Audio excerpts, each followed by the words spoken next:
A very good morning, everyone, and welcome to the today's session of Process and Technical Safety Training. Before moving forward with this session, I would like to give a quick introduction to our trainer for today.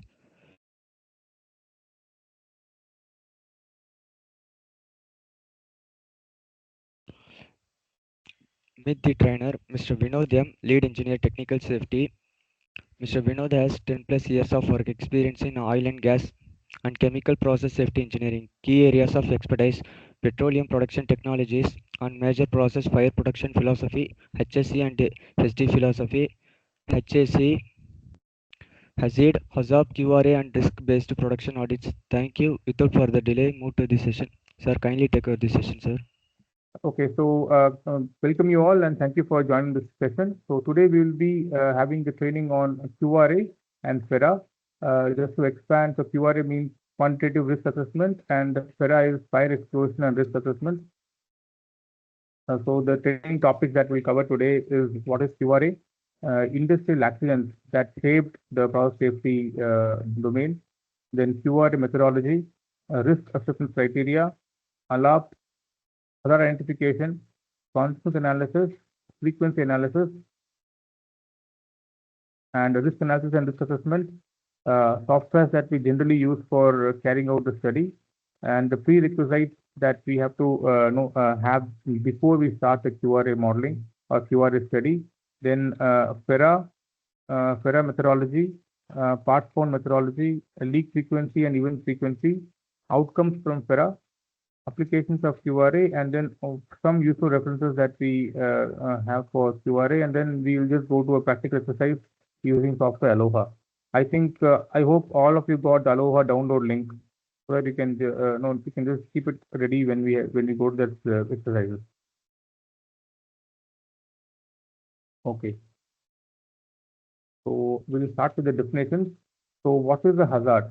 Basically, hazard is a dangerous situation and a conditional potential to develop into an accidental event. Okay, so we have different types of hazard, physical hazard, chemical hazard, or even biological hazards we have. So for examples of physical hazard can be a trip, a fall, uh,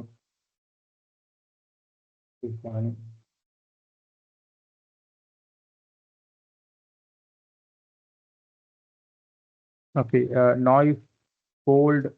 So all this can be physical hazard. And then, for example, what chemical hazards is, we have, a chemical hazard can be a flammable hazard, a chemical can be corrosive, or they can be toxic.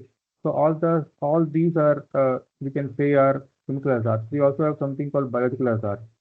Those are not very, for our QRA, but just to understand, we have like bacterial infections and all that, fungi. So all that are under bacterial hazards or biohazards. Okay. So now, what is the accidental event? Okay, so the occurrence of an unwanted event, which development could lead to damage or harm to people, environment, or asset.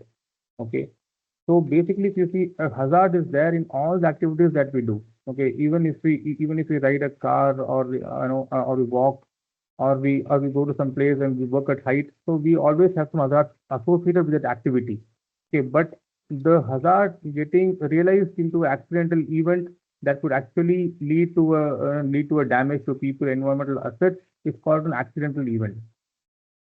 Okay, so always a hazard to convert into accidental events, we need some enablers that will that will actually make that hazard into accidental event. So our entire idea of our safety domain is to actually prevent the hazard from getting realized into accidental event. Okay.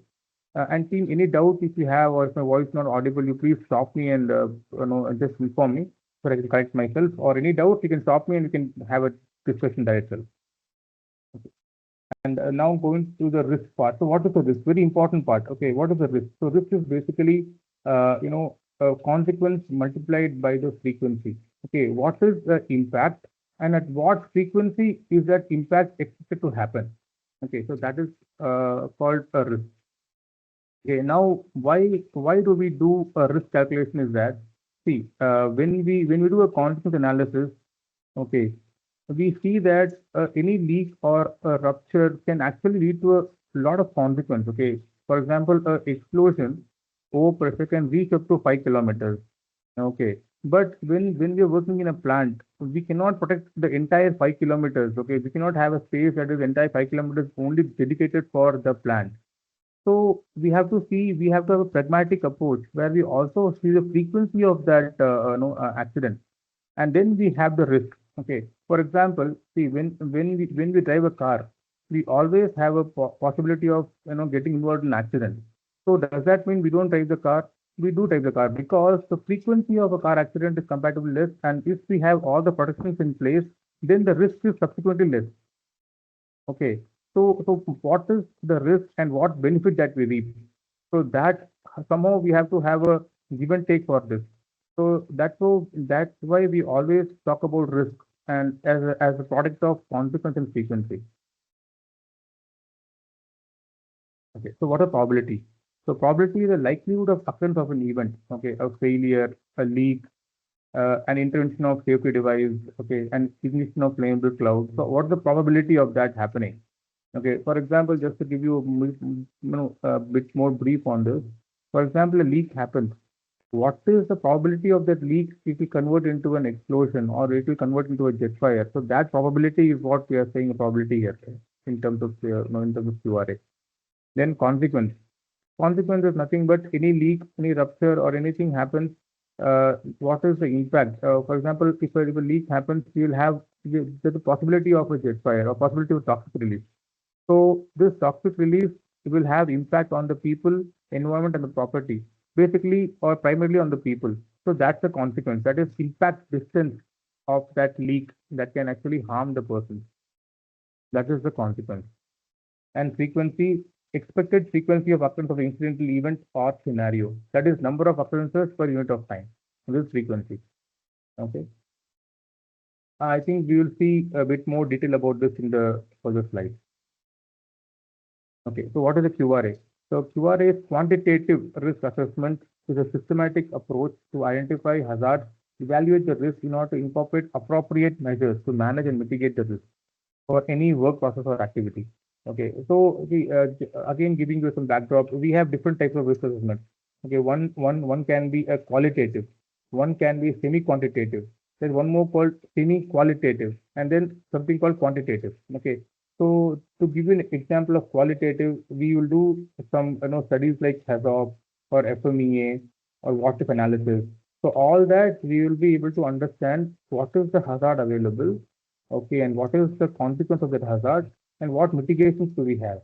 But we will not be able to put a number on it. So that is, we will not be able to quantify that risk. We know the risk is there, but what amount of risk is there, we're not sure. That's why it's called qualitative. We don't put numbers. And again, we have something called semi-quantitative, where we use a risk matrix. Okay, so the risk matrix will give you some. I think some of you are already working in product safety, so you know about a risk matrix. Okay, so different companies have different risk matrices. Okay, based on their experience or based on the trend that is followed. Okay, so in that risk matrix, you will have a consequence that is a likelihood and the impact chart, where we can put some numbers and we'll get a ultimate risk value for that. Okay, so we have 5 by 5 matrix, we have 4 by 5 matrix, all this is available.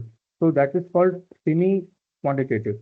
Okay, now what we are saying is quantitative risk assessment. Okay, this is actually where we do a modeling and then we get numbers that what risk an individual is exposed to, what risk a societal, that is a number of group of people are exposed to.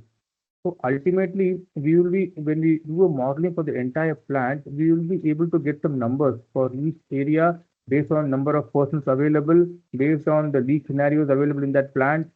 All that we will be able to get some numbers, and then we actually compare this with the prevailing ALAP criteria. Okay, so that also we'll see in the future slides. So any questions you can please stop me and ask. Okay. So primary objectives of QRA is estimating the risk levels and assessing their significance. Then identifying the main contributors of risk, defining design accident scenarios, evaluating risk reduction measures, ways to reducing the risk, demonstrating acceptability to regulators and workforce. This is very important, okay? Demonstrating acceptability to regulators and the workforce. Okay, so we will have different regulators in different countries. So so we have to actually demonstrate that a plant that we are currently we are going to build or currently is operates under the zone which is either in ALAP or in low risk area. Okay, so that risk criteria will differ based on country to country, because some country will follow a more stringent one and some countries might be a bit more lenient. So that we'll see in this slide. Then identifying accidental precursors which may be monitored during operation to provide trend in accidents or incidents. Uh, Taken together, the possible use of QRA provides a rational structure for monitoring guidance for decision making about safety issues. Now, strength of QRA. One of the few techniques available to provide guidance for designers and operators on how to minimize the risk of accidents. QRA combines previous experience with structured judgment to help anticipate accidents before they occur. Okay. So this previous experience is basically that we can get the failure frequency from the operator who operates in the plant if suppose some data is available. So that will actually help us in getting a more realistic risk for that plant. Okay. A QRA is most effective when applied to major accidents. What it means is that for a small leak or a small spill is is not no even though it is covered in QRA, but the major benefit that we reach is a major accident. That is identification of major accidents. Then identify and assess the accidents that have never happened in these applications on the basic elsewhere. It includes a CBA, that is cost benefit analysis for possible risk reduction measures or alternative design options.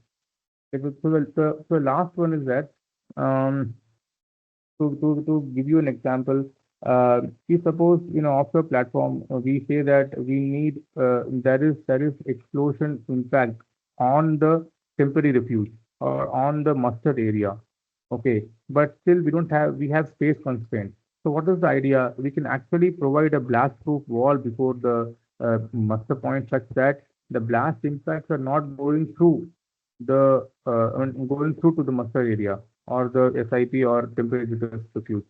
So so then we can actually do a CBA cost benefit analysis saying that okay, by adding this blast wall, what is the cost and what is the cost that would be required to add some more risk mitigation that might be more expensive. So we can do a cost based analysis and then you can see what is the more pragmatic approach for the risk reduction measure. Okay. Okay. Limitations of QRA. Okay, so a lack of agreed approaches and poor circulation of data result in wide variation in study quality.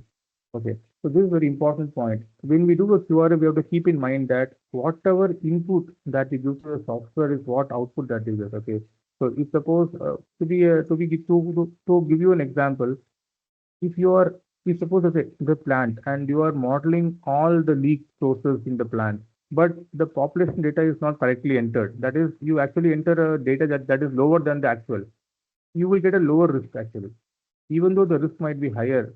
But as you have put a lower population data, that population density of population data, the risk would show that it is low, it is under a bit low risk than the actual risk.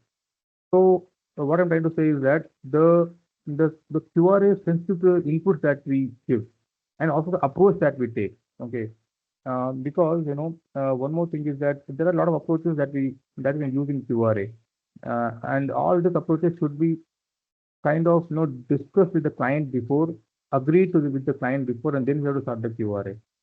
Because each approach will have different limitations and different benefits. So we have to see what the client wants or what the client has, or else we suppose the client is already having a philosophy that is having all these approaches to be followed. So that we have to ensure. Okay. And then QRA appears to be objective, but in reality is very judgmental. Okay, again, same thing. Okay, so the QRA seems that it can give you a proper number, it will give you all contours, everything is fancy, but ultimately it all depends on what kind of information that you feed to the software. Okay, so that is very important. And then QRA only provides one input for decision making about safety issues, but cannot decide or take a decision. Okay, so this means that This QRA cannot be a sole document to to justify or to say that the plant is safe.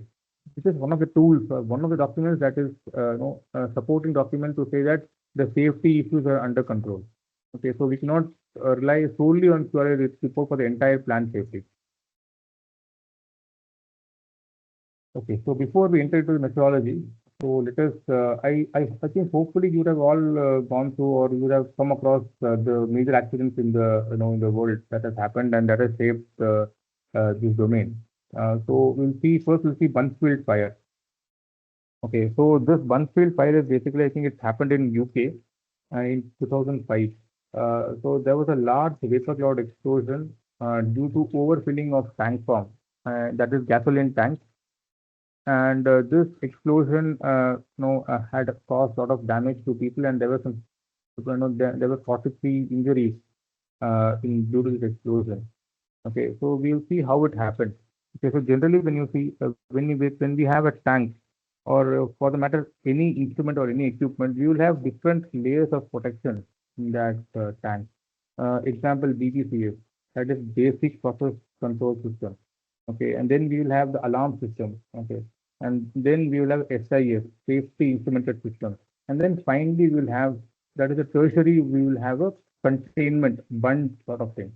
Okay, I think when I think you all would have seen a tank farm and a bund when I think somewhere it is even seen from outside near the airport terminal and all that, you can see that tank farm. And also you would have seen a bund also, hopefully. Okay.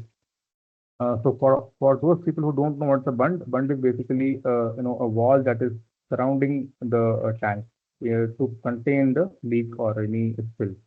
Okay. So here what happened is that there was the tank was getting filled by the tanker, and then there were two switches. There was one sensor was there, first level of sensor, that is BPCA sensor was there. This sensor was supposed to show the level, and the moment the level was high, it was supposed to inform or it was supposed to take action. But this level sensor was malfunctioning at that point of time. And due to this malfunction, the alarm that was supposed to go to the control room or to the operators, the alarm did not go off because the sensor was faulty. Now, so the first two layers have gone. That is, BPCS has failed, the alarm has failed. Okay. Now, the third is that is SIS. That is another independent layer that is available. So that independent layer is there was one more high level alarm was there. Okay. But here the problem was that due to a complex technology selection, that is that sensor, high level sensor was technology wasn't understood by the operators there. So that was actually isolated, and that was also rendered inoperable by the plant, by the plant operators. So we lose a third layer of protection here. So that high level is also gone. Now the third one is, or the last one is containment. Okay, so the spill has happened. Actually, the bund should be designed to contain the entire spill of the of that tank. Okay, but here the bund was only designed, to accommodate minor spills. So what happened is that easily the contents gasoline overflow from that tank, and it reached the bund, and it also crossed the bund, and there was a lot of food formation. Ultimately, it led to a vapor cloud, and that vapor cloud exploded. So this is how we see an accident happen. So accident never happens in a single cause. It has multiple causes, and there are a lot of laps of failures among all the layers. Then an accident happens.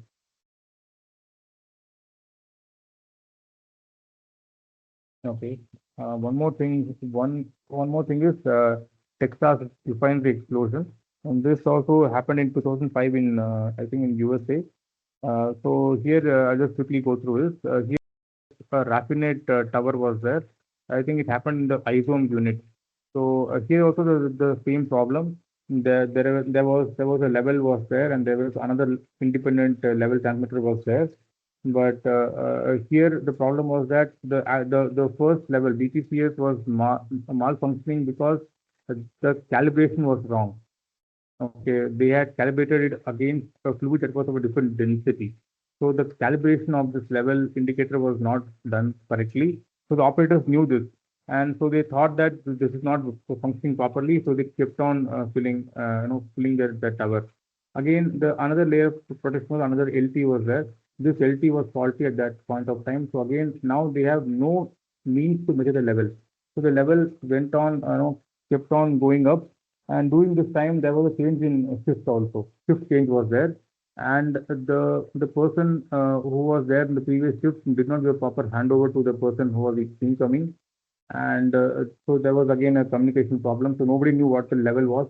The level kept on building up, and then ultimately it came from the top of the tank, sorry, top of the tower, and then went to the blowdown drum, this F20 blowdown drum, and from that drum the entire content came out.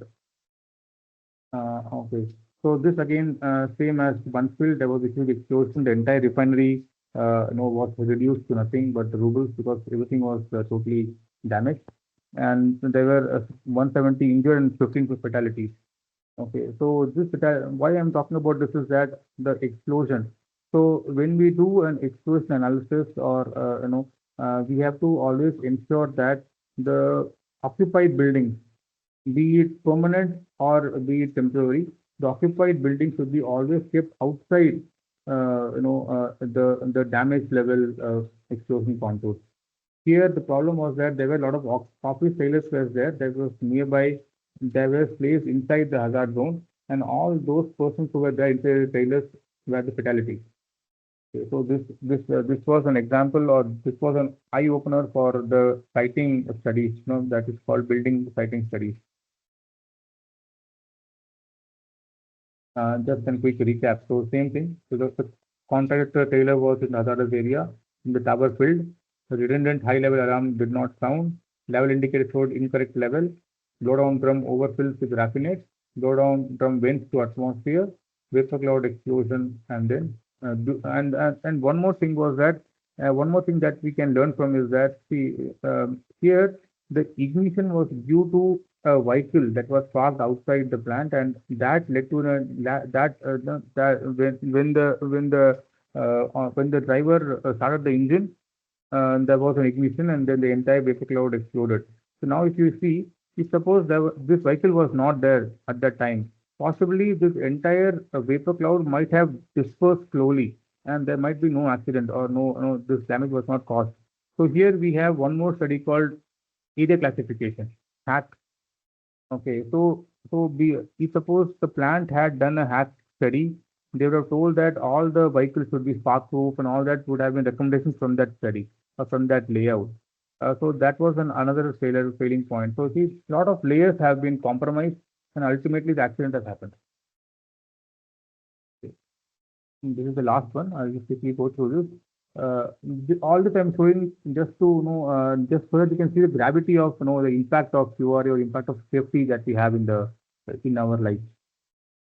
And see, this is again a most devastating toxic release, in the entire history of mankind, because this happened in 1984, and this was due to MIC, methyl isocyanide, toxic fluid. So here in this plant, 40 tons of MIC was stored, and these were stored in tanks, bullets. We call bullets. If you see it here, I put it in orange color, no, bullets. So these bullets were actually holding MIC, and this MIC was actually used to produce fertilizer, ultimately. So what happened is that due to leaking water, or leaking pipe, the water entered the MIC bullet. Now, when water plus MIC combined together, there is a reaction that produces heat. Okay, we call it exothermic reaction. So that exothermic reaction started. Okay, the water was leaking because the valve was not closed properly after maintenance. So the water valve was open. The valve started leaking inside the MIC. There was an exothermic reaction.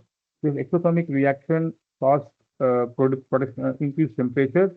Vapor production started because it was liquid. Because of heat, it started producing vapor. Now, now the thing that we have to see is that there were a lot of protection layers available in the plant. See, there was a refrigeration system was there. Okay, but at that time, the refrigeration system was not working because of some reasons.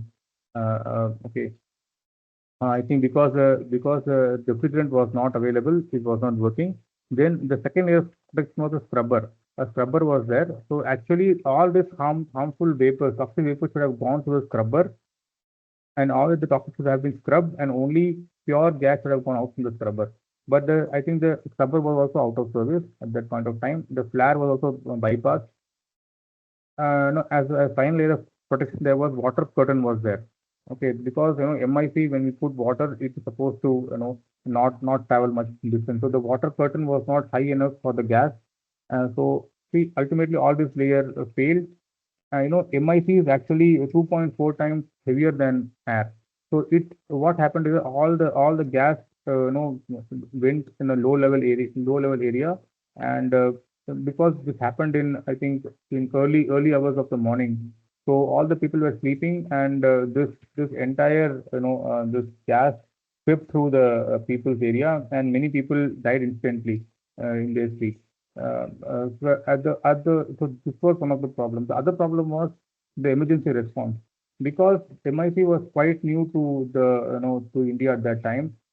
Doctors did not know how to respond to the MIC, how to treat the MIC. So due to, even though many people were transferred to hospital, nobody, because lack of treatment, how to treat, nobody knew. So that was another problem. So this gave rise to emergency response plan. Okay, so as a part of QRA study, we either we check or we recommend, okay, that they produce a proper emergency response plan for all the accidents that are mentioned in the QRA. Okay, for example, if in a QRA study we have lot of accidents or lot of scenarios that we develop, big scenarios. Okay, in that we take top 10, we take top 10 scenarios we take. That is, these top 10 scenarios can lead to high damage. Okay, so all that top 10 scenarios would be considered in the emergency response plan. So already the surrounding is ready. That is, even if accident happens, how to handle or how to tackle that emergency, already that plan will have. So that is one of the outcomes of QRA. So so if you when we develop emergency response plan, QRA would be an input for you. Okay. Team, I think I'm audible. Everything is okay, right?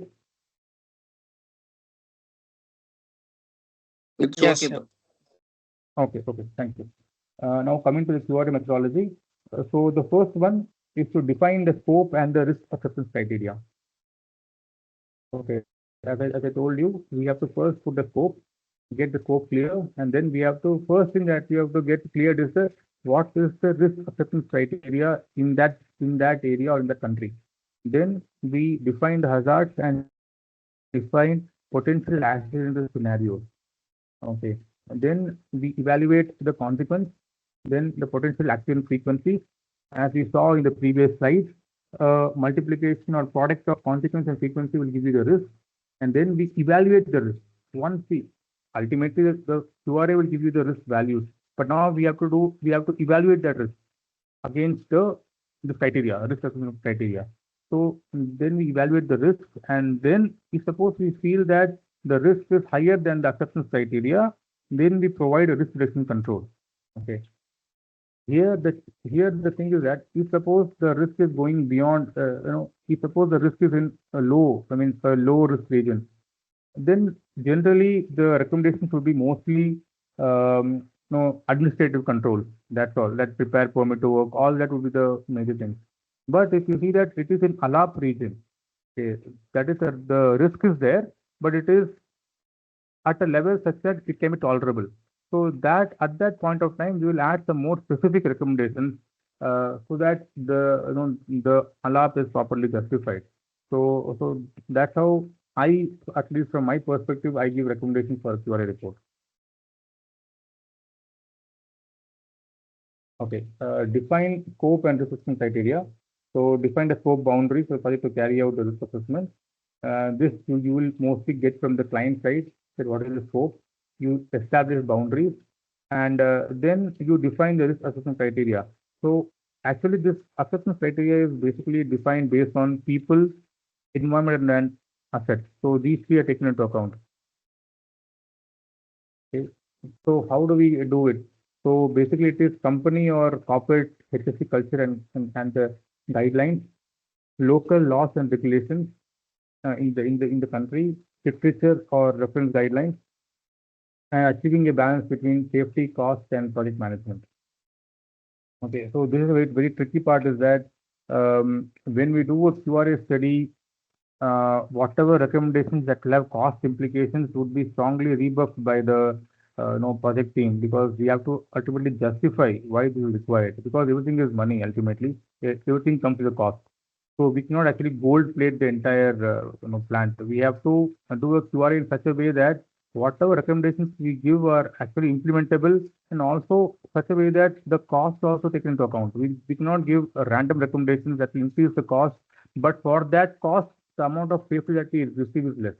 So that we have to always have a trade-off. Okay. Again, to in this slide, mostly, if you see many of the countries, especially in Middle East or in Asia Pacific, we will follow UKHSC guidelines. But some apart from this, we also have some individual plan, company guidelines. Like ADNOC will have their own HALAP criteria, or and then PDO can have their own HALAP criteria. So all that we can check, and then we can take the conservative approach. And all this can be added in the assumption register that we prepare for QRA. Okay. Okay. Now individual risk. So defined as the frequency at which individual may be expected to sustain a given level of harm from the realization of specific hazard. It is usually taken to be the risk of death, or usually expressed in risk per year. Okay. So this is one of the output that we receive from the QRA modeling. That is, what is the individual risk? Generally, the FAST will give you something called LSIR, location specific individual risk. Okay, so that is the output. That contour would be the output from the FAST model, or Safety model. Uh,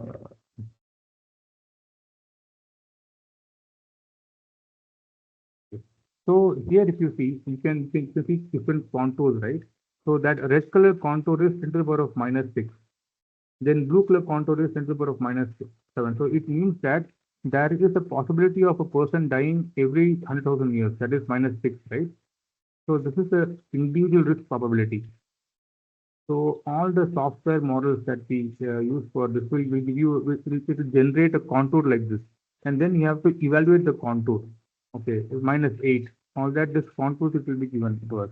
That is, it will say risk per year. Then we have something called societal risk. Okay, it is the relationship between the frequency and number of persons suffering from a specified level of harm in a given population.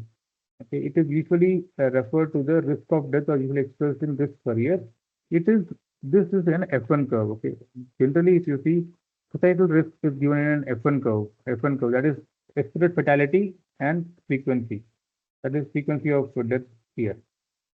So here, because we are only looking at a death of individual person, so it is directly given in terms of contour. Okay. Here we're talking about a societal risk. There is a group of people, okay, a group of population. So what is the risk of group of population there?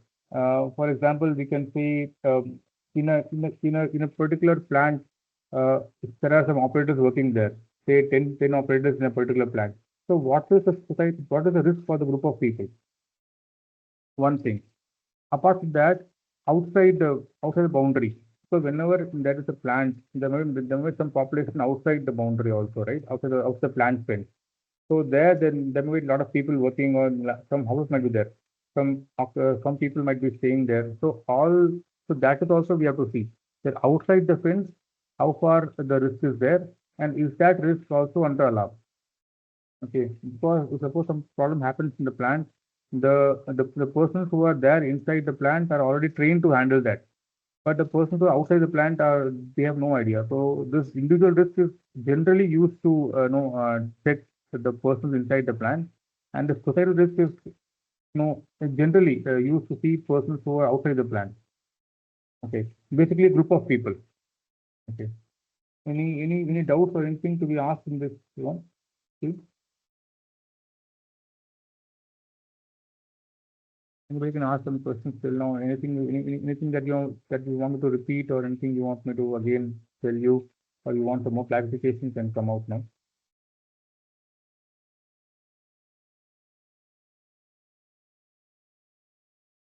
Okay, then I will move forward. So this again, this societal risk or the F1 curve is also an output from the QRA, that is the QRA model.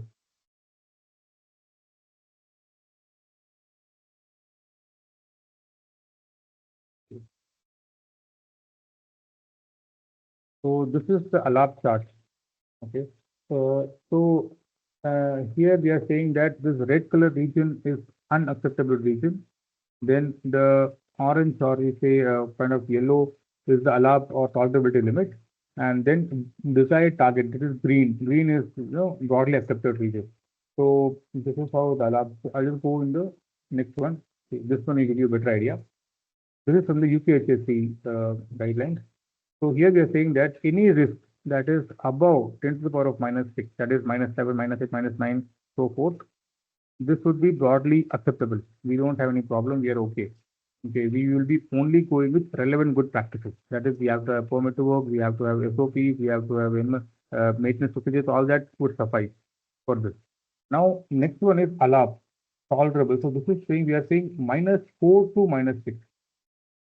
Okay, for public. Okay, for public. So it's a minus 4 to minus 6. Okay. Whereas for workers, we are saying minus 3 to minus 6. Okay. So so you are able to understand, right? This chart is what we will this chart is important because ultimately this will be defined in the QRA and you will be able to assess your risk based on this criteria only. Okay.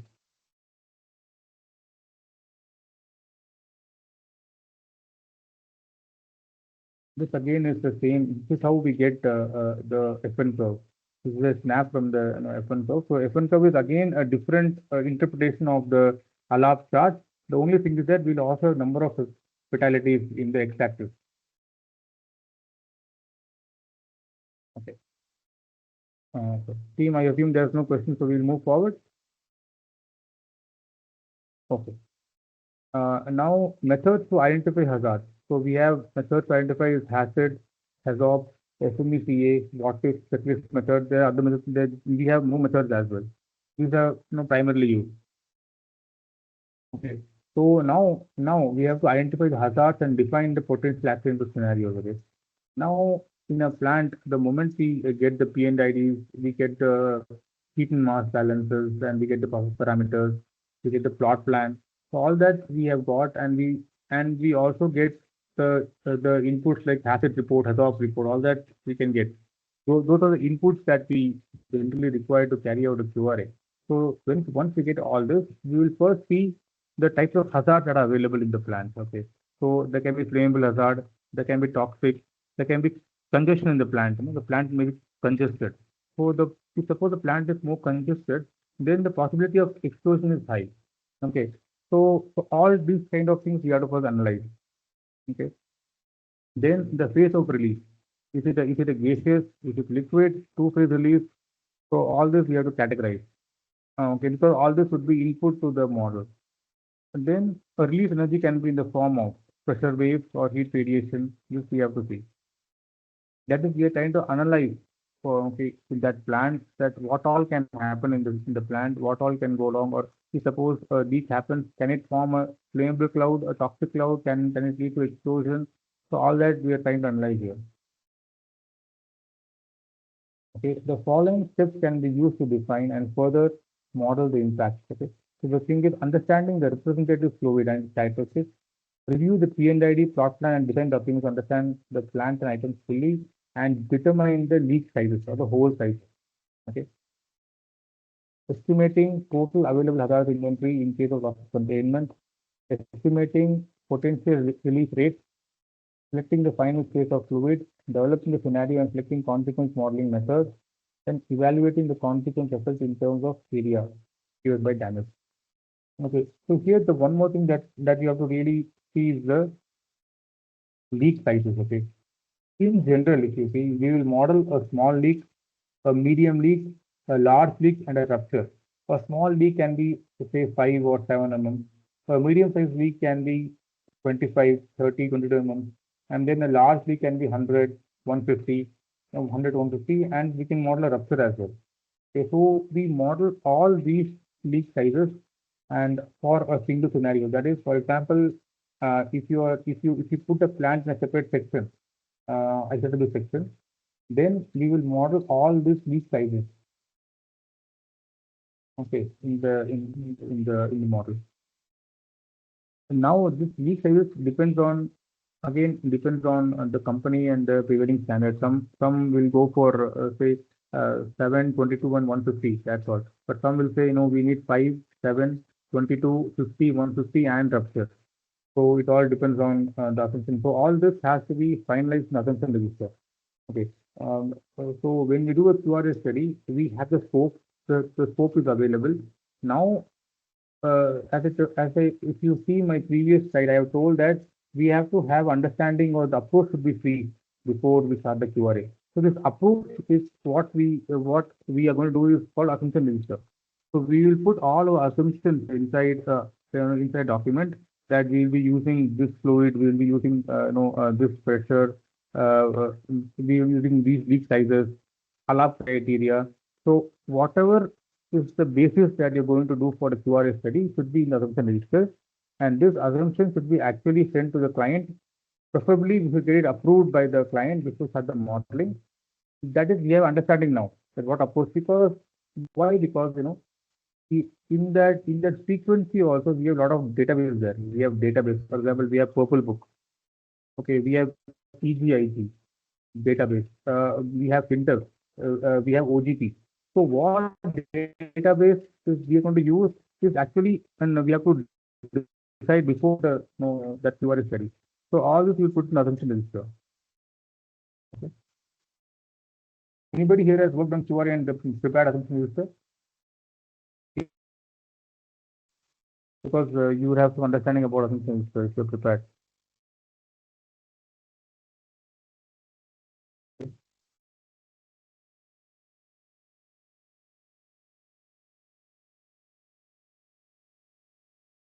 This is again the same thing.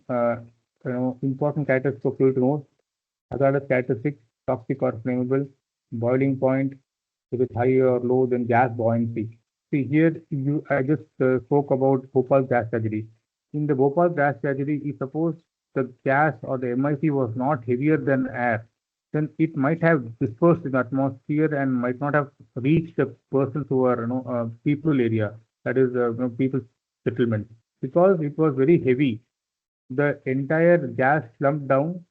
It actually, and then there was a lot of issues. So we have to understand what is the gas buoyancy as well, and flammability, high or low flash point. Then atmospheric conditions like the wind speed and fast swells category. Okay, again, the wind speed also plays an important role. Okay, now just tell me, somebody can tell me what happens if the wind speed is high for a dispersion. What will happen if suppose the wind speed is high? Anybody can just come up with some ideas. What, for example, there's a leak is there, and there is a good amount of wind. Will it help the dispersion or will it not?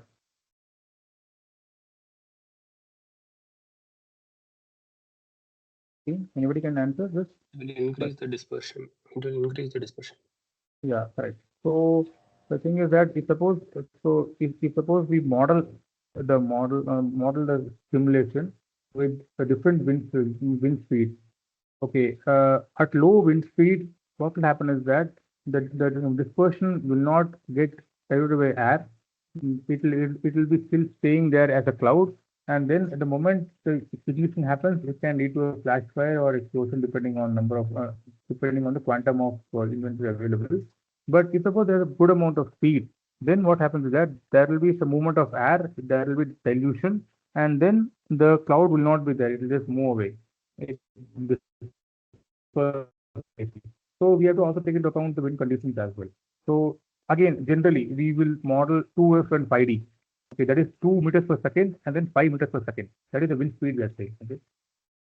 This again will come in your assumption register. It may vary based on your country. Then release orientation, upward, downward, horizontal. Okay. As per my understanding, downward release is most conservative, but horizontal is generally what we take. Okay, because upward release might not give you conservative results, but horizontal will give you somewhat conservative, and will take horizontal release. except for flares. If you have flares or vents, then we'll take 45-degree or we'll take vertical release. Then layout, congested space and open areas. Okay. So this congestion will is basically an input for explosion modeling. If suppose the plant is more congested, then the explosion can the probability of explosion will go high, and also that explosion impact would be higher. Okay. So now again, team, anybody can tell me why this congested space will create or a gas accumulation create a more, a higher explosion impact? Why is it congestion important factor for explosion modeling?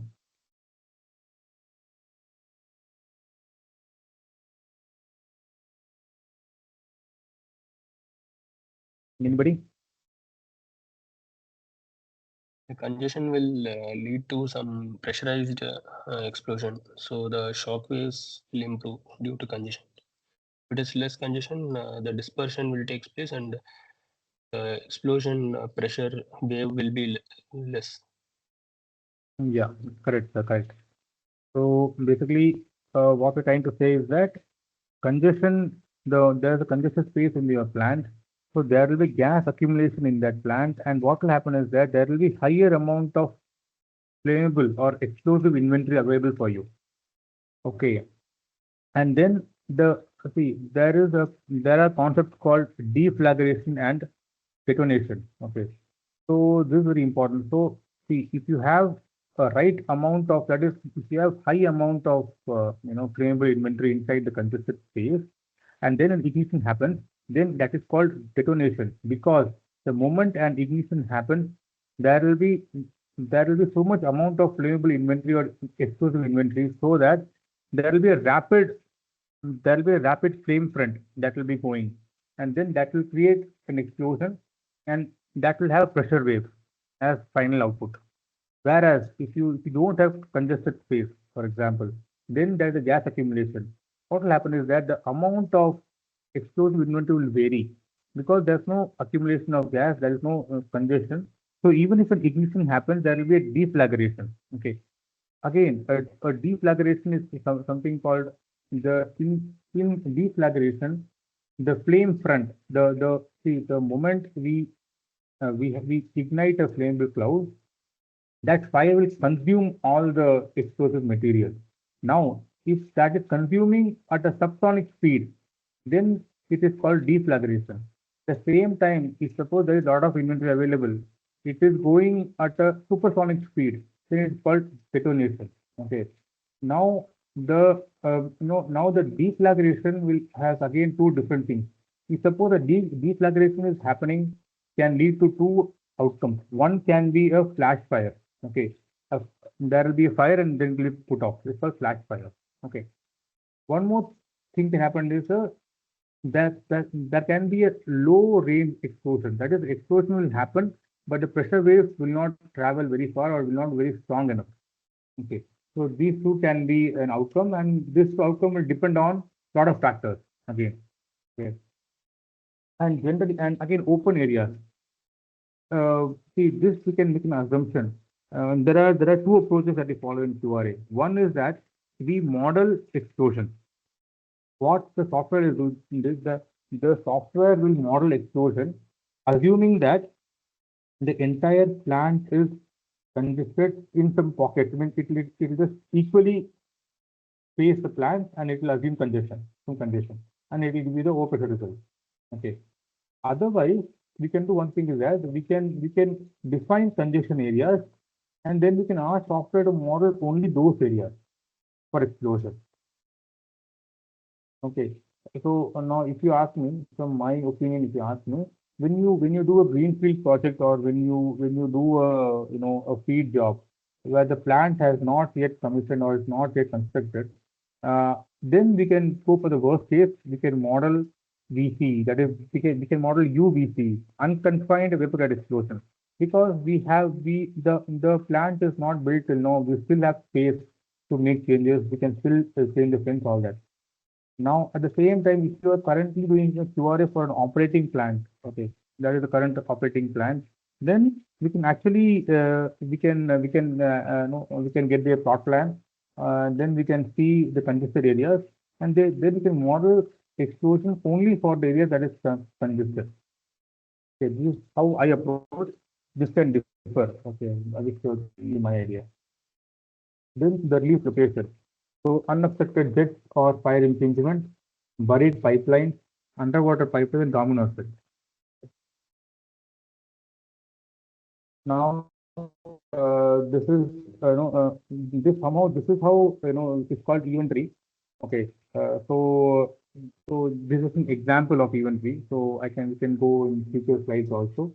So basically, event tree means that if suppose a leak happens, based on the probability, what all outcomes can come: fire, explosion, jet fire, flash fire, blizzard. So all that will depend on this event tree. If you talk about the software packages like Fifty or Shepherd or Slack, so they have an inbuilt event tree based on standards. But if you want to alter, you can alter that event tree. Okay, if you say that explosion probability is not there, then you make it as 0. Then it will not show you explosion, because in the event tree you have showed that explosion is not possible. So you have put a 0 there, so there will not be an explosion. It will only model for others like jet fire, pool fire. Okay, so again, to repeat myself, in many packages, even if they are already inbuilt in the software, you don't have to alter it.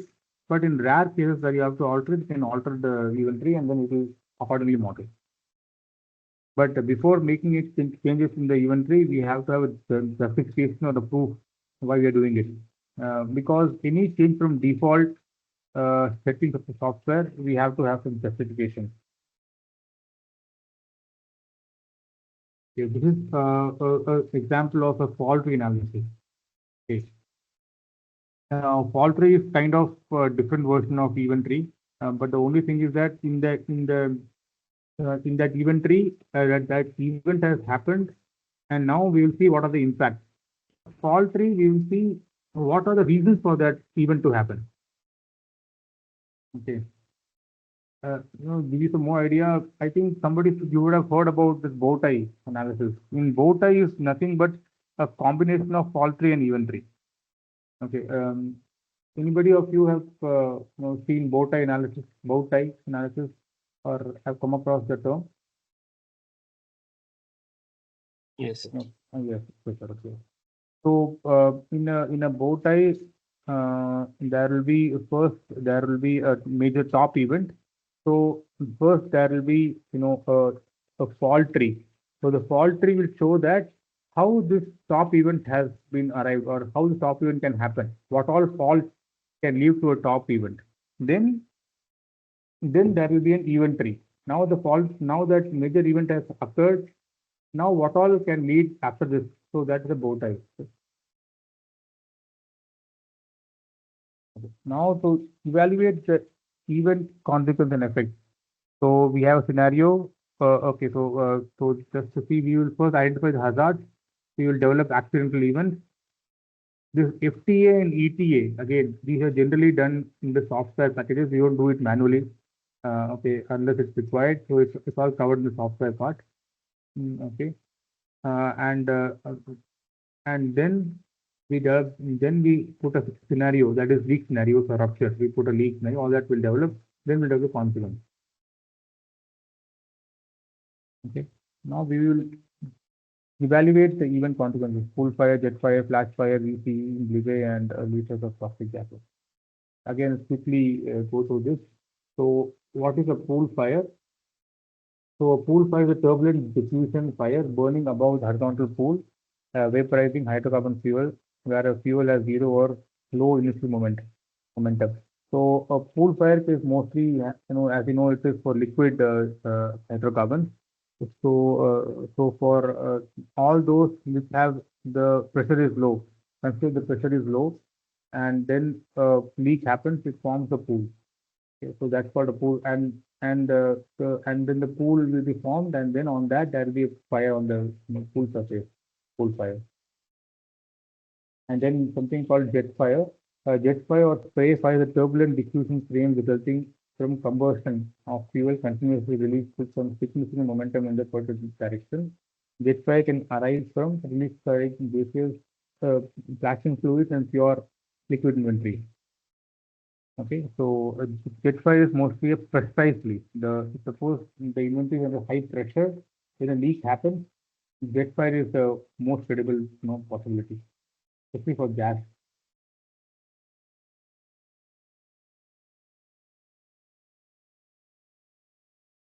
Okay.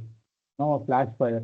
A flash fire is a rapid flame propagation through a diffused fuel, such as natural gas or vaporized liquid hydrocarbons, which can occur in open or semi-enclosed areas. Okay.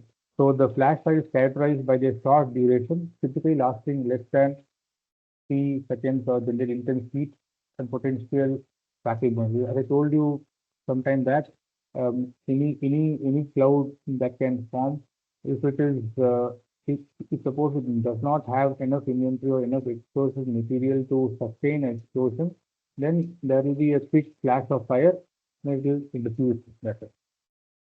Then vapor cloud explosion.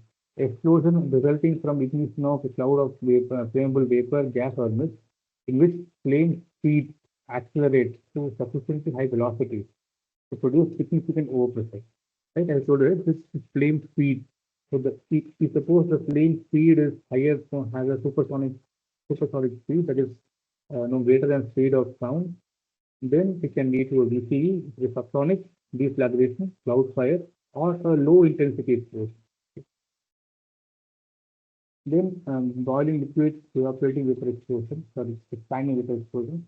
Okay, this is mostly applicable for pressurized liquids.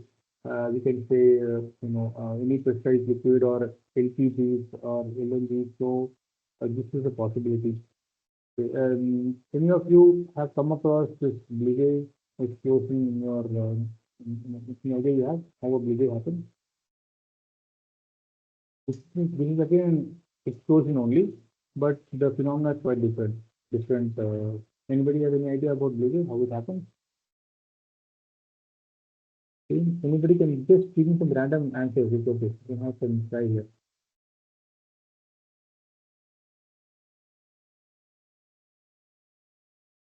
Okay, fine. I'll just give you a quick example. Okay, if we suppose consider we are having a bullet. Okay, we are having an LPG bullet. Okay. So the LPG is pressurized and stored under a liquid form. Uh, and due to some leak, it is that is assume that it is being heated, or there is a fire that is impacting the vessel. Okay, external fire. External fire is impacting the bullet. Now, what will happen is that the moment the fire is there, or is exposed to fire, the LPG will slowly boil inside, and then the PSC will pop up. Okay, to relieve the pressure. Okay, what is happening is that the fire is getting absorbed by the by the liquid, by the LPG getting boiled, and then it is comes as vapor, so that this happens. Okay, so basically there's a heat transfer going on. What happens is that the minute this will keep on going on, it will go on, go on. The thing is that the vapor will get, vapor will get from the PSC will go. What happens? The liquid will come down. Okay, now when the fire is exposing to an unwetted area, that is the LPG was there to take the heat and it was doing it. But now when it is exposed to an area where there is no LPG behind, there is no liquid to take the heat transfer, the metal will start heating. And now the moment metal will start heating, it will expand, and then there might be a leak. Now you imagine there is a good amount of pressure inside the bullet. Now there is a small leak happening. What will happen? Just like a balloon. Okay, when you blow a balloon, then you put you poke with a small needle. There will be it will just blast, right? Same thing this will happen. There will be a blast, and there will be an explosion. Generally, you see this liquid, this liquid will be followed by a fireball. Okay, that's another thing. But we have, but what we have to see is that generally delay will lead to explosion. That is one hazard. Apart from that, it will also cause projectile. Okay, What is projectile? Projectile is basically when this explosion happens, all that metal pieces will get scattered here and there. Okay, and they'll be at a very good speed. So if suppose that goes and hits a building or hits a person, then that is additional hazard. So this is a very dangerous projectiles are there. So when we develop, when we develop or when we do a bullet is there, we take some additional care so that there is no nearby fire. Okay, that is so that we can avoid releases. Very dangerous. Then a release of toxic gas and liquid. Okay, gas and toxic gas research study is done to evaluate the atmosphere, so evaluate material in the atmosphere and identify leak and hazardous in this material. Okay. Okay. So team, can you take a break now for 5-10 minutes? Is it okay? We will come back uh, in another 10 minutes. Sir, I have one question. Yeah, please. Actually, you have mentioned about different leak scenario like small leak, medium leak, or large leak or rupture, and then Correct. we calculate a final risk based on the leak. Hmm. So my question is, how on what basis we select the type of leak to find in order to find the final risk? Like how would I come to know that I have to select small leak or I have to select large leak in a particular scenario? No, okay. See, uh, we will develop section, activity section, okay, in QRA. Okay, so what we are trying to do is that it's not about how we select, it's about are we covering all the leaks that are available in that area? For example, a flange leak, okay, a joint leak, a weld leak. So a 5 leak may actually be representative of a flange leak. Okay, so so in general, we will take a small leak, a medium leak, a large leak, and a rupture. That's it. So now what leak is selected based on your client's call only. If it's 5 or 7, it depends on the our standards that we have to follow. That Okay. assumption that we see what we have to only cover all the potential leak sizes.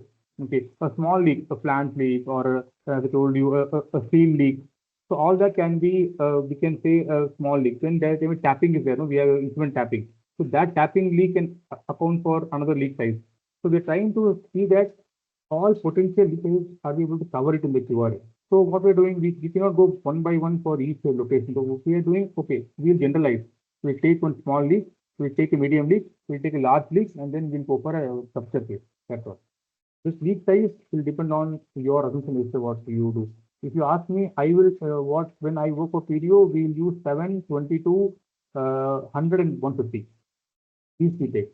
So 150 is a rupture case. We do not model rupture separately. We'll take 150 as a rupture case. This is given in their standard, PDO standard.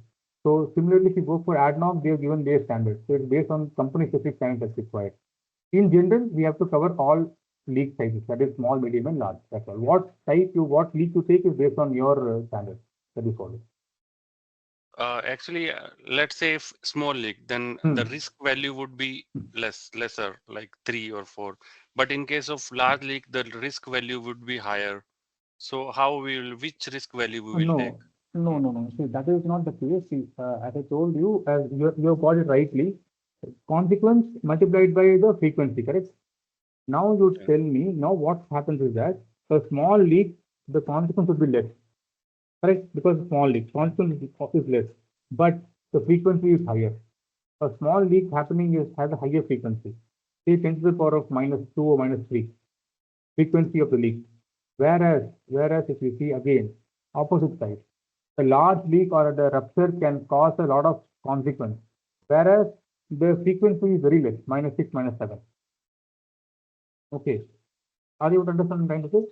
The Yeah, yeah, impact is yes. higher, and now what the software will do is that the software will cumulatively calculate all the and take the worst case it will take. And based on the worst case frequency, worst case consequence, it will give you the risk result. Okay, got your point. Yeah, okay, that's it. So it's a software will do for each trial, it will do for each leak, it will model, then if we get a contour, okay, then it will see what the frequency of the contour can happen. Then there will be a risk. Similarly, it will do for other leaks. So it is done for all the models that we have done, and it will give you the results based on the worst case. Okay. Yeah. Okay, team, so can we go for a small break? Even 5 minutes, okay, 5 minutes or 10 minutes, can we again reconvene? Is it okay or shall we continue? I don't have any problem. It depends on you. Can take break. Yeah, okay. So we'll take a 5 minutes break and we'll be back by 11:20 Indian time. That is basically five minutes. Or we can take 10 minutes. Okay, team. So we'll take a 10 minutes break. You please join back by 11:25. Okay, so now we have seen about the potential, outcomes from a leak. That is the impact from the leak. Now we'll see their, the effect, how they affect. So, so we can see that damage can be caused by heat radiation. So this is basically related to fire, a jet fire, a pool fire, or a flash fire. So all this can cause a heat radiation, and we all know the heat radiation will have can cause burns, second-degree burns, third-degree burns, and also can cause fatality.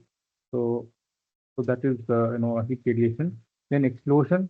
So explosion can actually cause impacts on structure as well as on people, and then damage caused by toxic exposure.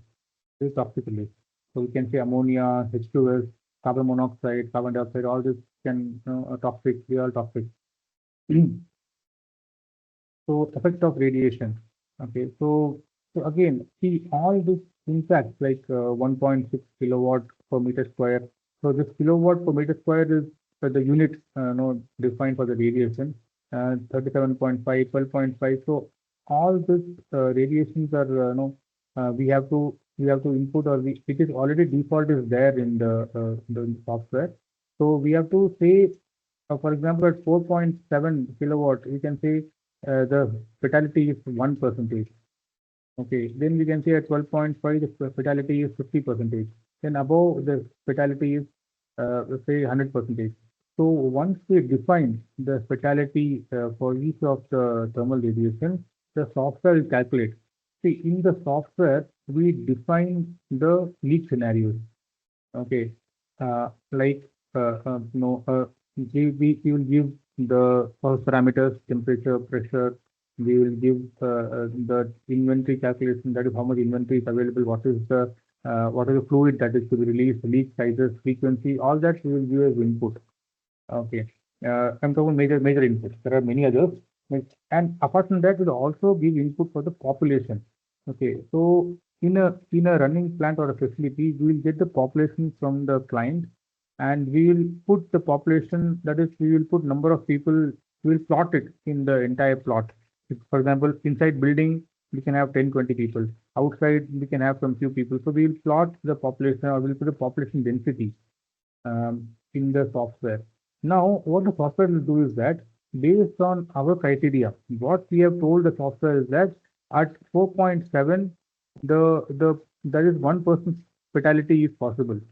Okay, at 12.5, 50%, and then at higher it is 100%. So based on that, it will run the calculation. It will see, okay, a leak has happened. Now it will generate a contour. Okay, if for example a thermal radiation contour, and then if you see that inside that contour, if we have what is the contour level, say 4.7. So 4.7, we have put some number of people inside. It will assume 1% as fatality. Okay, so like this, it will calculate for all the other impacts like toxic, explosion, overpressure, all that. It will calculate, and then we will get the total risk of the person from. You understand? See, all this done by software. Okay, so basically just telling you how the software calculates. So here, from our side, what we have to do is that we have to ensure that we are using the correct fatality range for the correct thermal radiation. For example, if I'll just ask you one question now. Now, if you say that at 1.6 kilowatt per meter square, the fatality is 100%. So what will happen now? Just tell me what will happen. If you're modeling the plant, you are saying that 1.6 kilowatt per meter square fatality, sorry, thermal radiation, the fatality is 100%, 100. Now what will happen? Will your risk go up or will it come down?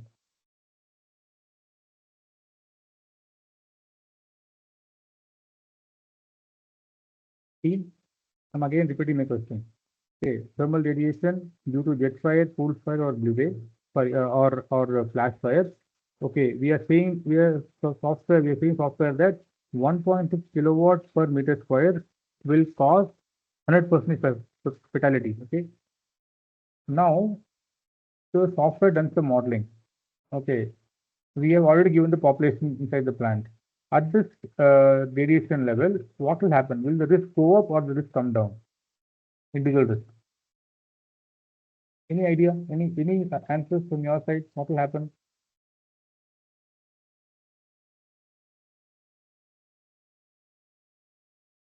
See, again, all this is already inbuilt in the software. We don't have to change, but we still have to understand why and when it will happen. So nobody's going to answer. No thought on this. Risk goes high because it is close to solar radiations. Correct. So exactly.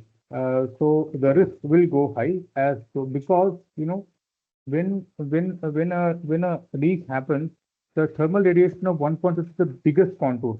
It will generate a big contour because 1.6 is nothing but very close to solar radiation. So there is a whereas 35 kilowatt would be a smallest contour because it is very high and it will be mostly close to the fire source. For example, we have a fire source. Okay, we have fire is happening at the fire source. It will be around 500 or 1,000 kilowatt will be there. Then slowly there will be a radiation, right?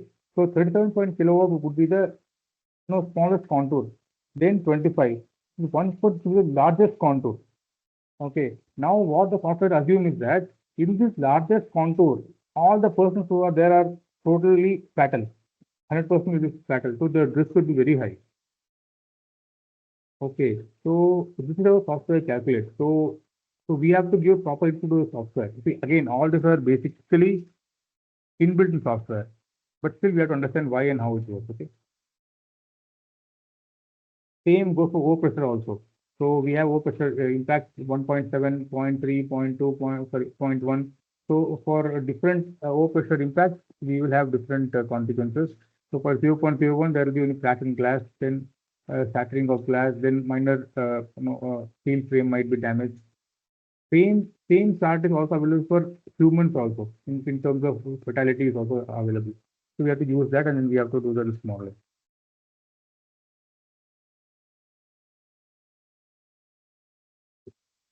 Now toxic. Toxic, we have different measures for toxic, like TLV, threshold limit value. Then we have STEL, short-term exposure limit. So we have ERPG, we have TEL. So this toxic also same thing. We have to enter the values. There are generally something called probit values. So probit values will give you the fatality ranges. Okay. So at what ppm we can expect 1%, 50%, 100%. So all that we have to enter in the software. Again, by general default software has inbuilt packages there. So for H2S, if you enter H2S, already software knows what is the 1%, 50 and 100% available. Okay. Now if you are entering something new, the software doesn't have, then you have to enter manually. Okay.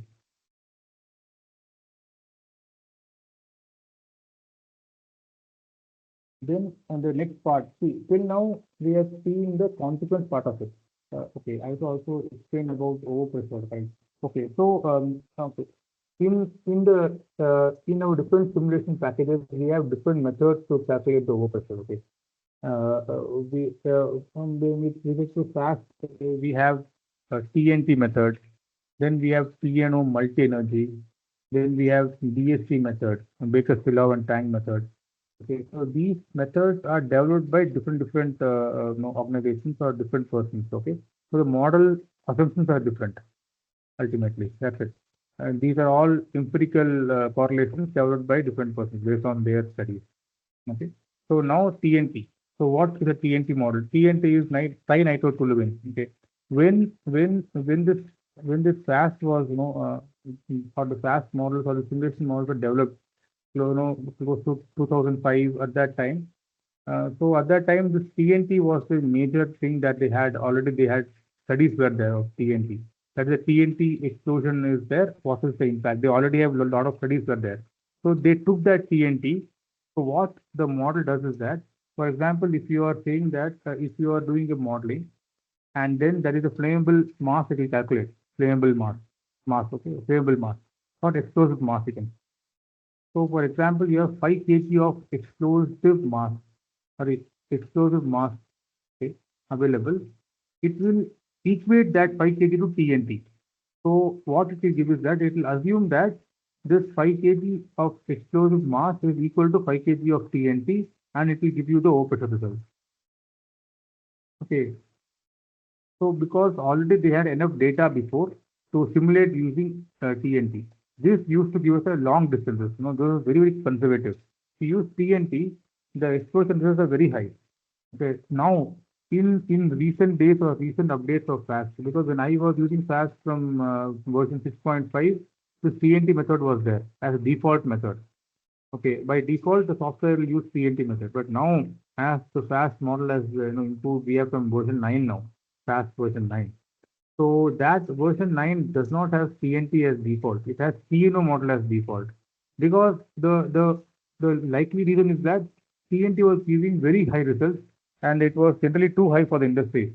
Okay, so then we have now changed, now they have put TNT multi-energy as the thing. Now TNT, sorry, TNO multi-energy. Now TNO multi-energy is nothing but developed by TNO. So TNO has developed this software or explosion package. This is basically based on their curve. This TNO had developed some blast curve. Okay, 1 to 7, I think. I don't 1 to 7, 1 to 9, something is there. Okay, so that curve will be based on the combustion energy of particular thing. So we have to select the curve. I think 7 or 8 is very high. So if you select 7 or 8, then the explosion would be the results would be higher. If you select a lower curve, say 1 or 2, then the results will be lower. So this is based on the explosion curve developed by TMO. In the FAST software, which is commonly used in many of the industries. So there is an option to select the curve number, what curve we want to enter. So based on that, it will calculate the explosion result. Now, what curve to select is actually based on your assumptions, based on your plant operating condition, plant, if the plant is very congested, we can go for a higher curve. If plant is not congested, properly spaced, open area, then you can go for lower curve. So what we're going to take is already added in assumption research. Okay. So anything to discuss on this further on explosion? I have not worked with BSC, so I'm not very aware of BSC, but BSC is similar to TNO. But BSC is that is the Baker-Stillow and Tang method is mostly used by some particular clients like Occidental, all that they use. I will not use the BSC much. I only use TNO and TNT.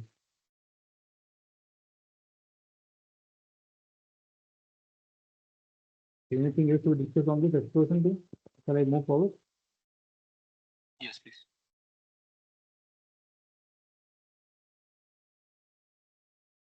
Now we have seen about the consequence part of it. Okay, so there are two separate. If you go to this one, if you see now we have done. If you see we have done evaluate the event consequence and effects. That is done now. That we have all seen. That's why it is all. Now we go to frequency part.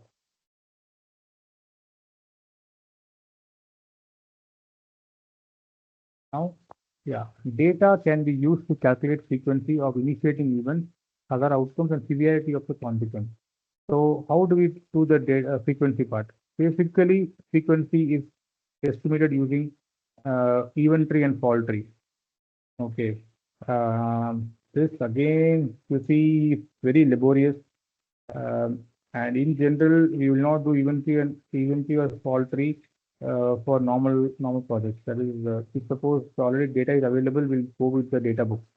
So we have data book for like CNO has a data book called Purple Book. Then we have IOGP. we have EGIG for pipelines, and we have OIDA. So basically, this data books are, has all the past experience or past actions they have taken into account.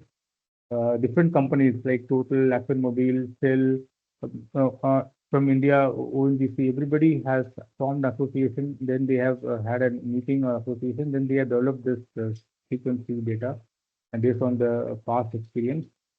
So most probably we'll be using this only. TNO, OGT, EGIG, database. So we go with the data book. So we already know from the history that for a piping 7 leak, what is the probability or what is the frequency we already know. So we take that frequency from the book. Okay. So we know the leak frequency. Okay, team. So we take the leak frequency from the data book. If suppose for very rare cases where we don't have the these books does not have the database, then we have to go for even tree or fault tree to calculate the frequency, the leak frequency. Okay. Now, apart from that, there is one more method. That is one more thing is that sometimes, for example, a client like a QP or different clients will have their own database we follow.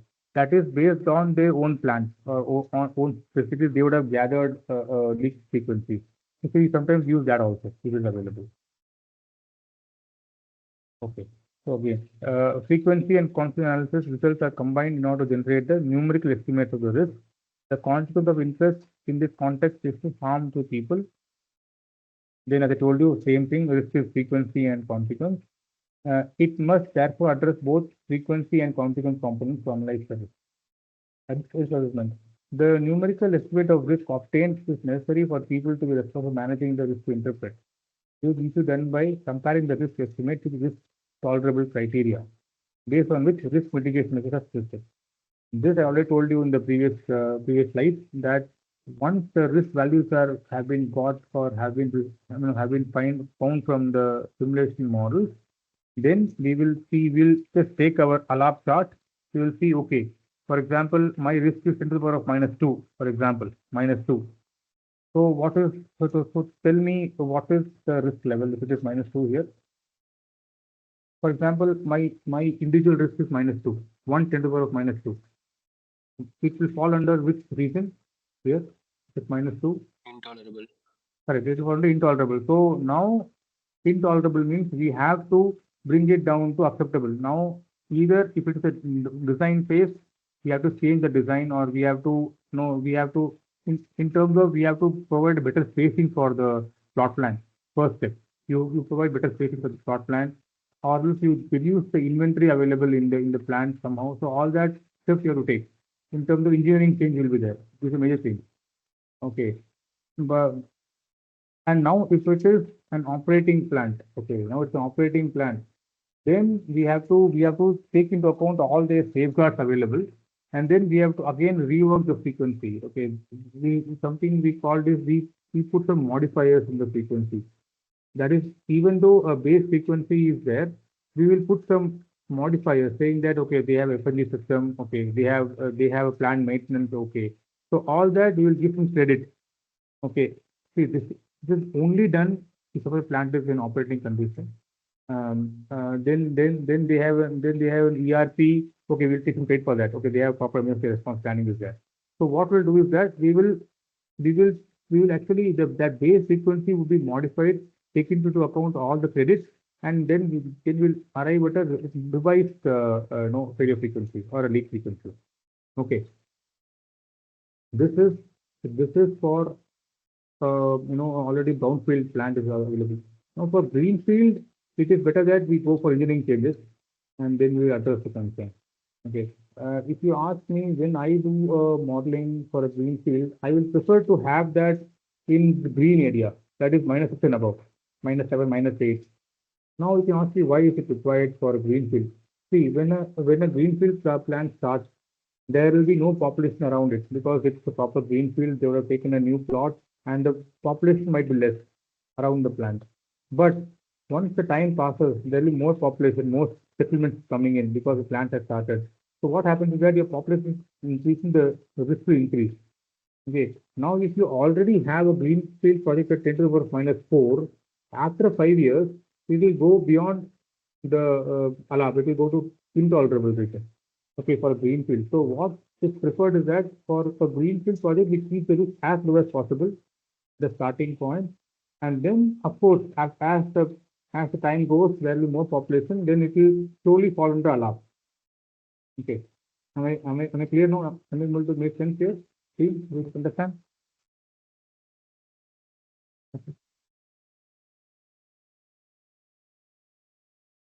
Okay, this is done. Yeah, this is done. Now, applications of QRA. Okay, so QRA is used for land use planning. That is, land use planning is the first step. For example, if you have there's a new project, say, okay, now we have to see how much land is required or how can we use the land. So we will do a QRA modeling. We'll see what is the frequency of individual risks that we have got, and then we will try to, that would be used as a criteria to define the plot size and all. Okay, that's for land use planning. During decommissioning, it happens. Then escalation assessment. Okay, what is the possibility of escalation that can happen? Equipment design, layout optimization, major one. Layout optimization is a major part. Okay, how to optimize the layout. Then technology option selection, and then CBA, and then insurance. Major applications. Okay. Now, software to be used. Okay, we generally use EPA Aloha software. I mean, we use EPA Aloha software for consequence modeling. Then, primarily used one is DNV, SAS, and Society. It is generally accepted in throughout the world or throughout the industry, parts of the industry. Now we have two models, two packages. One is SAS and Society. So SAS is used for consequence modeling, and Society is used for risk analysis. And then we have Selfred and Shepherd. So if you're using for self project, then we have to use their package, Shepherd and Thread. Okay. We also have other packages there. We have lots more packages there. We have effects, we have flat, all these available, but those are not very prevalent. So I just put the important ones here. Now, prerequisites for the QRA study. Okay. So when you start a QRA, you will first see the scope of the project, what scope is there. Then you will need PFD and the process description. We have to understand the process, how is going, so that we have to have a PFD. Then P&IDs. Okay, so we need the P&IDs. Then plant layout and the GIS, that is the coordinates, subjective coordinates, pipeline. Then stream composition and type of material. Then MSDS. Now MSDS is required because sometimes in the plant chemicals are stored, chemicals are being stored. So that chemicals also have to be assessed, right? So we will use, we'll get MSDS from the vendor, and then we'll use that to model the software. Then provisional operating instructions, what is the operating plan that they have. Then heat and mass balance, and source details. Okay, if suppose we have a flare, do we have any roads going nearby that can have a lot of cars, or do we have any high voltage wire or any transformer that is nearby the plant? So all this can actually impact the ignition source. So we ignition source. Then meteorological data. This is the wind details we have. Wind speed, relative humidity, your atmospheric temperature, and then the inversion temperatures. All that would be meteorological data. Then very important is population, on-site and off-site population. Okay. The end of the QRA would be the population only, because it is very sensitive to population. If you reduce the population, then the risk would be low. If you increase population, the risk could be high. So we have to put the population meters very carefully and judiciously, so that the population is not overestimated or similarly not underestimated. I have to take care. So basically, this will come from the client side. We get from the client. Okay. Now, depending on the things that you use, for example, say concept stage, seed stage, this would differ. Okay, sometimes all the data might not be available because doing a feed or pre-feed, pre-natives might not be there. You will only have PFD. or you only have BFD, block flow diagram. So that you have to make some assumptions for that, and then you have to go forward. Okay. Now let us go to FERA, okay, fire explosion and risk assessment. This is again, see the approach is similar, but the only thing is that we will be focusing here more on the fire and explosion part of the district. Okay, toxic, all that is all. We are more focused on the fire and explosion risk assessment here. So the objective of FERA is to identify and evaluate all the fire and explosion hazardous events as a basis for risk reduction and for preparing performance criteria for essential safety systems. This is very important. Okay, so FERA is basically used to determine uh, the fire protection requirements, passive fire protection, active fire protection, and then muster points, location of muster points, location of a blast wall, location of a firewall. So all that is because the QRA will give you in terms of person perspective, that risk to a person, that's QRA. But FERA will also deal about other things like I told you to determine the performance criteria for essential safety systems. Okay. The FERA assessment is carried out to evaluate and quantify the impact of various leak scenarios on the equipment, escape routes, master points, building against acceptance criteria. Okay. Now, FERA methodology is same only. If you say it is almost same, the only thing is that I told you earlier, it would be focusing on fire and explosion and will not focus on toxic, LFL, flash fire and all that. Okay, mostly with jet fire, pool fire, and explosion part. Now, again a different form. So just quickly go through it. You select the material of release, rupture, hole, runaway reaction, and then you put the total quantity of. Then you have the inventory. You have to put what is the inventory to be released. Then release duration, release rate, ferrous material. Then you have to also put. So you have to also it is heavier than air, which is naturally buoyant. All that you have to add. Then the software, here if you see, we have to also select the explosion model, TNT, multi-energy, firewall, that you have to select. Then we have to select the thing also, and the criteria also, like pressure and heat flux. Now, the frequency part. Okay, so we have two different methods of having the frequency. So one is that you take the base frequency as it is and you put it as the section frequency of the section. Okay. Now one more thing is that you count all the parts. That is part count method. Here, if you see, you will count one by one all the parts. For example, a flange leak, and then a probability of a tubing leak, a probability of instrument tube failure, a valve leak. So we will select the each and every valve, and that is we are selecting each and every part that can leak, and then we will add everything to get the leak frequency of that section. Okay. See, just to give you a backdrop, just before we start the QRA, we will select, that is, we will separate the P&IDs into something called sections, isolable sections. Okay, isolable sections. It means that if suppose say a fire has happened, okay, so you will have ESP in the plant, right? We have ESP, emergency shutdown valves will be there. So they will isolate different plants. Okay, so that isolatable section, that one section would be termed as one section, IS1, IS2. So we will categorize, or we will separate the entire P&IDs into sections. And for each section, we will calculate the part count frequency, and then we'll arrive at the failure frequency. That's the leak frequency. Team, anything you want to ask me here about the sections, isolable sections?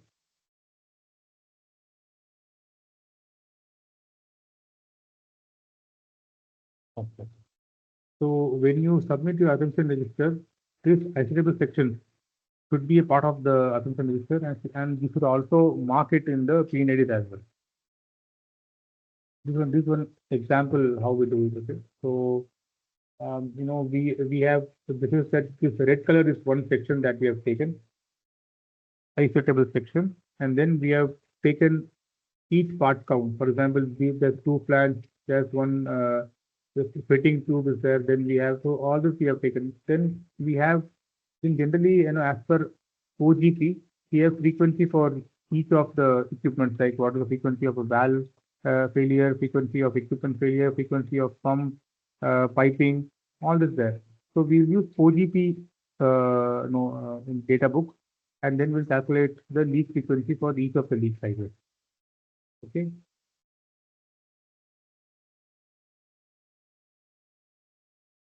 Okay.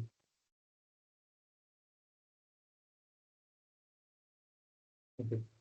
So this is one example. Okay. So how for one section, the leak frequency is 10 to the power of -3 for small, medium is -3, again -3, large is -4. This is so this is how we calculate the leak frequency. This would be ultimately entered inside the plant as well, inside the model as well. Okay. Now, see the second table. This is very important. Okay. See, as I told you, in the QRA, we are more focused on the personal part. That is, a person can get damaged. What is the impact on personal? Here, if you see what we are saying that the jet fire frequency is 10 to the power of -5 here.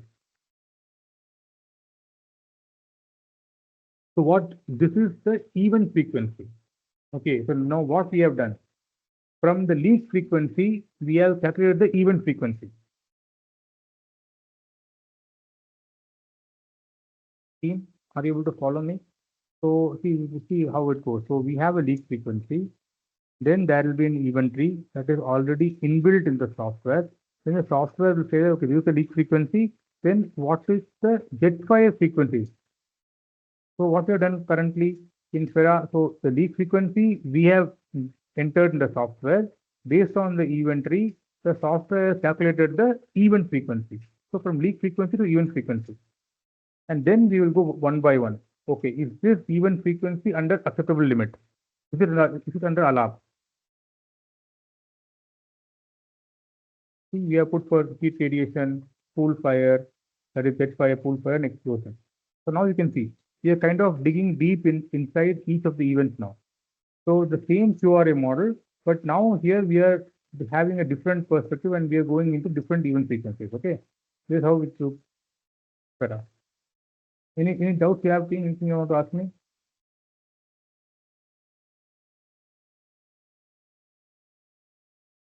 Yes, sir. Could you Yeah. go back? Yes. Right. Yes. Yeah.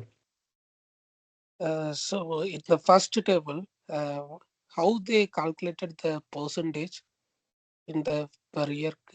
Could you please explain this? This one you are saying percentage 19.793 you're saying. 7%. Okay. This one is actually we have different. We have section 1, section 2, section 6, section 4. We have. Okay. We have different sections 1, 2, 3, 4, 5, 6 in the actual report. So this section is contributing to 19.73, sorry, 37. Section 2 might contribute to another percentage. Ultimately, it will be added as 100. Okay, do you understand what I'm trying to say? Yes, yes. It's just that, we are saying that this acceptable section is contributing to this much of failure rate. It's just an, percentage representation. That's all. So Now, this is, yeah, sorry for the interruption. no problem. So consolidated for the parts count frequency, right? Correct. Okay, sir. Thank you. I will just show you the ISO, sorry, this OGP also we have.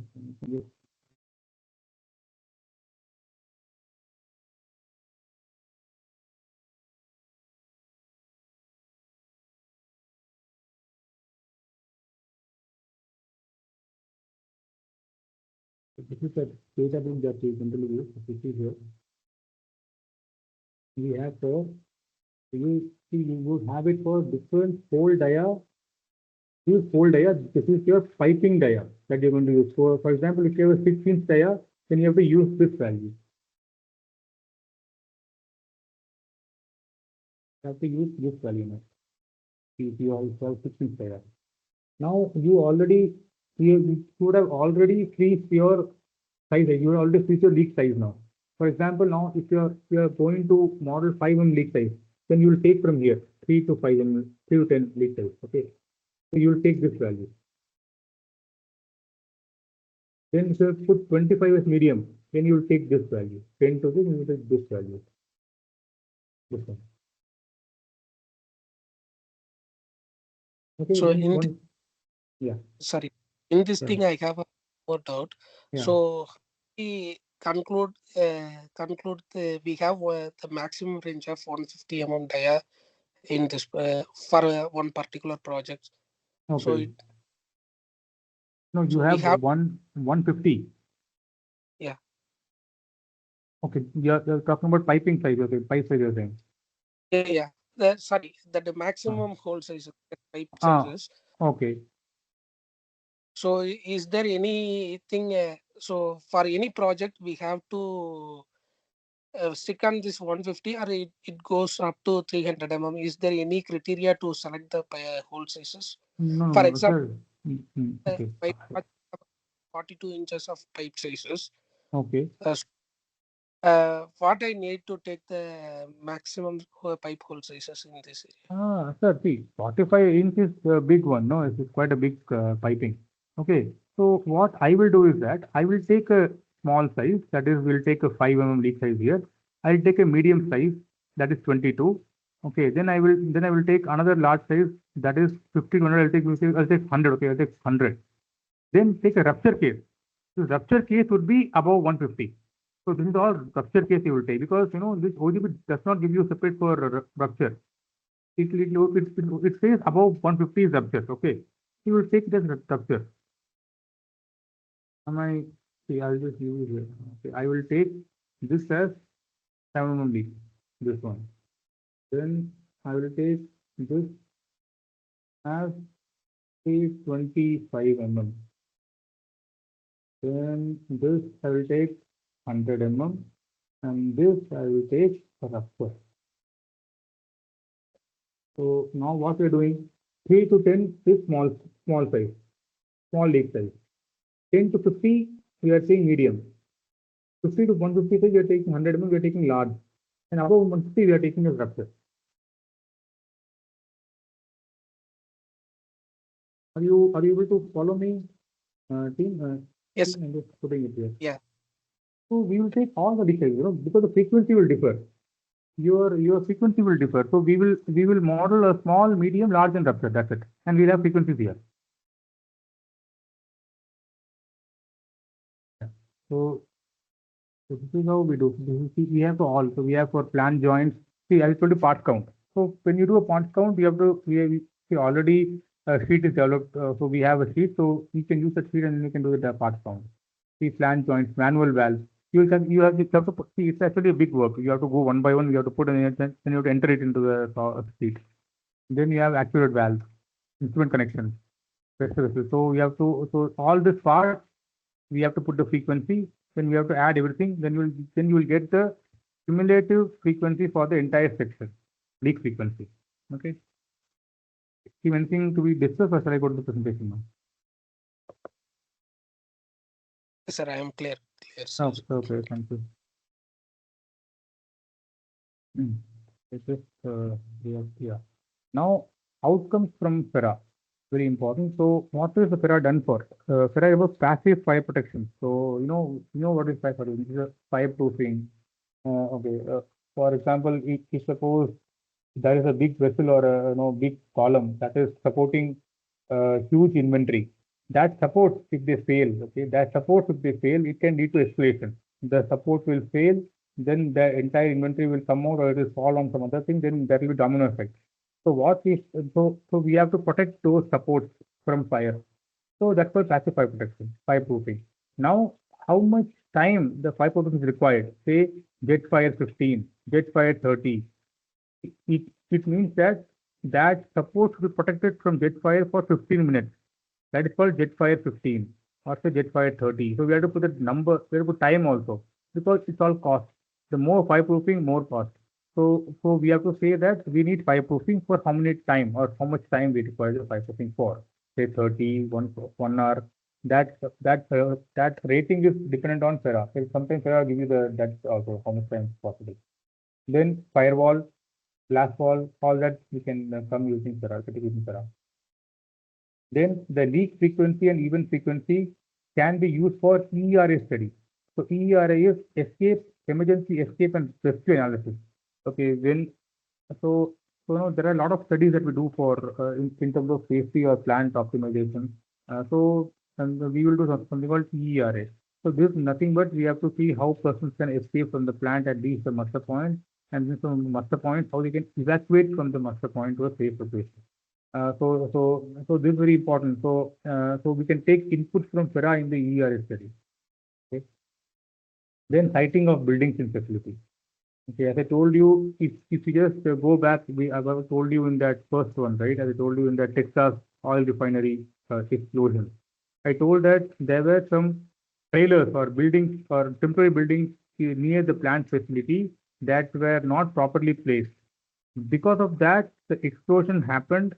That trailers or temporary buildings were compromised by overpressure. All the persons inside were the fatalities. Now, if the FERA was done for that, they would have told that you keep the trailers away from this plant, say 500 meters or 1 kilometer away from this. I'm just giving an example, okay? And depending on, say you keep it away from that. So what might have happened is that even though the explosion has happened, that impact overpressure might not have reached the trailer, and the persons who are inside the building might have been safe. So this is also outcome of the FERA.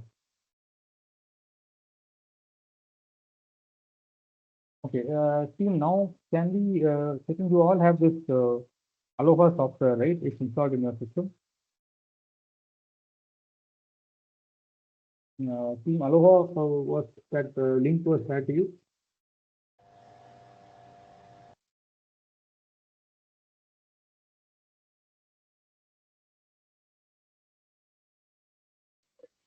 It was shared, but I could not install this one.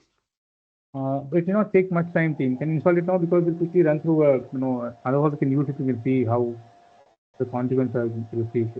Can everybody install now? It will not take much time, maximum 5 minutes it will be installed. You have the link.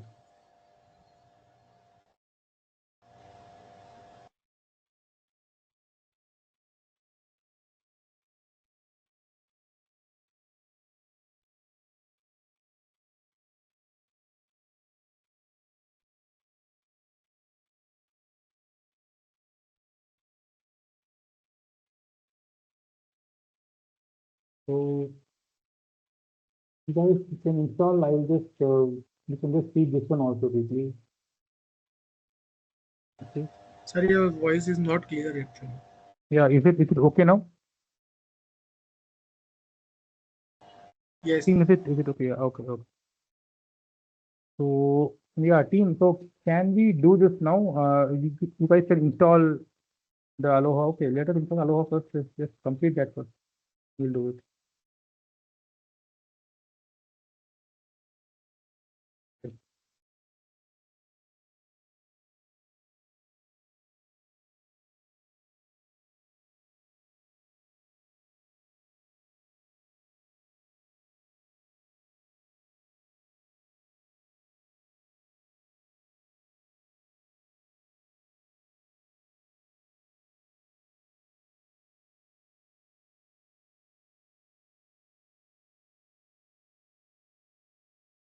I'll just wait for another 5 minutes. About 12:15 Indian time, we can just start the model.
I think so. We'll start. I think I hope everybody has installed.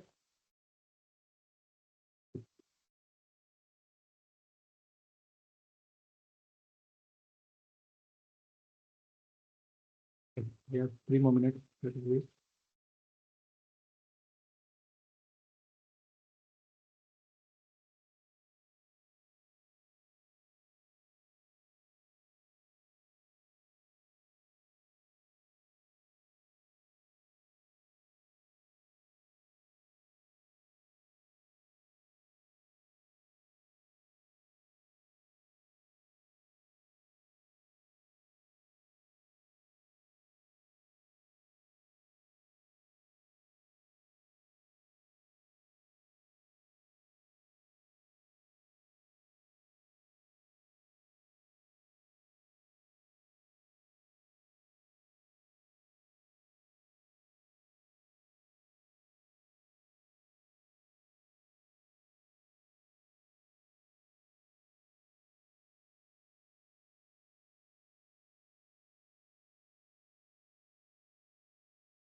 Okay, team. So we'll start.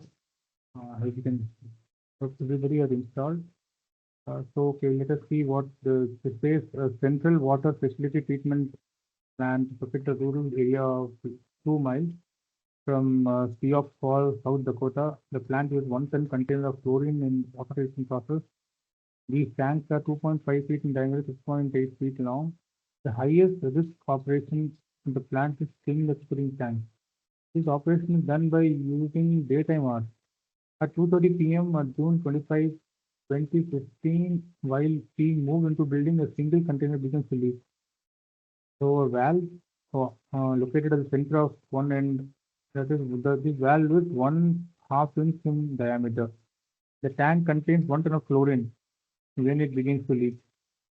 Local meteorologists from National Weather Service have told wind speed is 5 meters per second, sorry, 5 miles per hour, and at a height of 10 meters.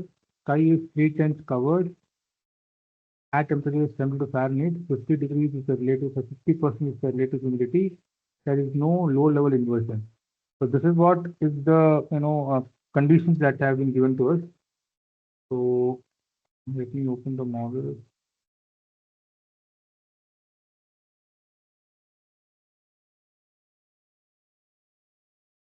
Okay, team, can you see my screen? Okay. So let us first set up the data. This was somewhere in Dakota or South Dakota, correct? So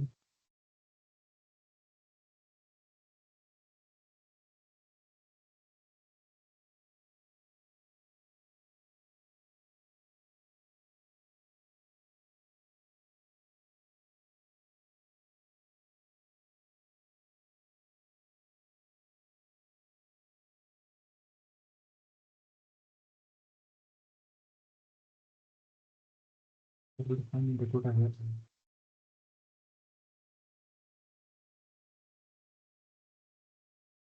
Okay, here it is.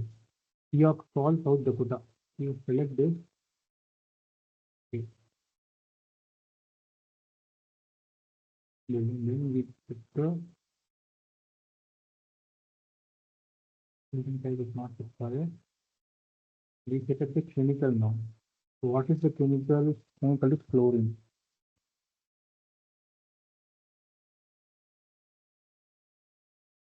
So set up the chemical as chlorine. Now, again, we set up the atmospheric condition. So wind speed they told is 5 miles per hour if I'm not wrong. Wind is from where is the wind from? Wind from south. So you sit as south, wind is from south. Height of measurement. So we have said a height of something 10 meters, right? Height. So we are saying okay, the measured height is 10 meters. So we have to say meters is 10 meters. Okay. Okay. Then again going back,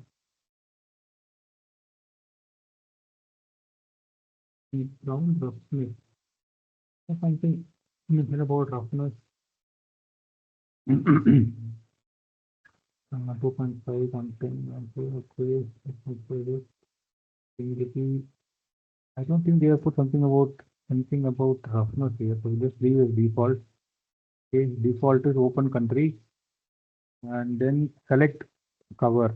Okay. They have set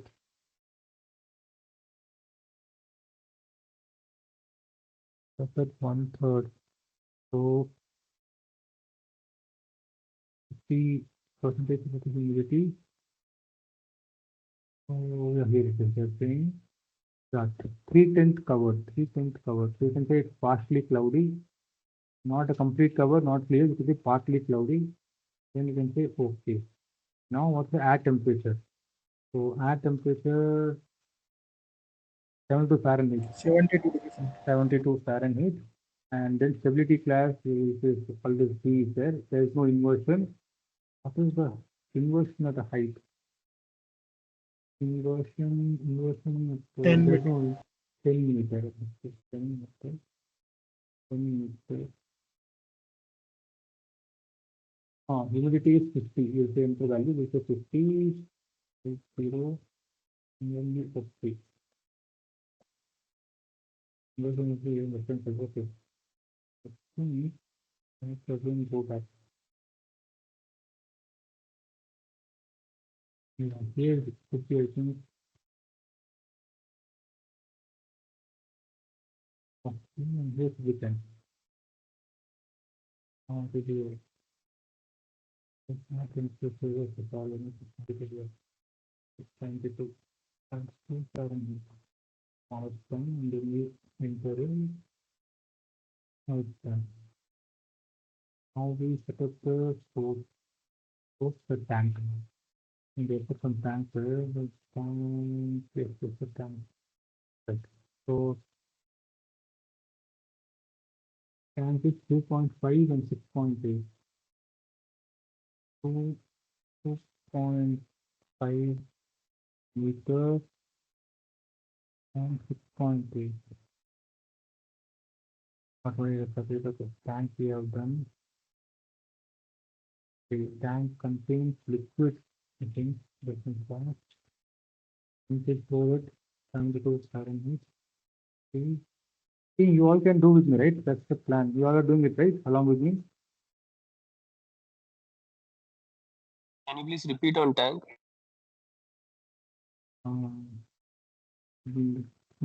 Sir, you are talking about this one.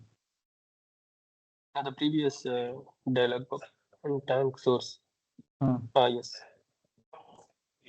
It's 2.5, 6.8, right? Okay. Yeah, now we have to automatically okay. It contains liquid at 100 degrees Celsius, mass in tank. Somewhere mass is given, right? Mass is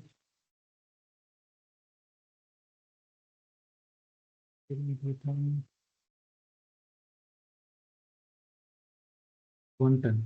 There's 1 ton here. So we'll say 1 ton. After it is filling that, and you say okay. Diameter, yeah, there's that opening diameter. I think it was leaking through a valve, right? So yeah, the leak through a valve. The valve was 1.5 inch, 1.5 inch. So we say 1.5 inch the leak size here, and then we say hole. We're saying okay. Now bottom of liquid or percentage of weight out of the tank. 90% fill.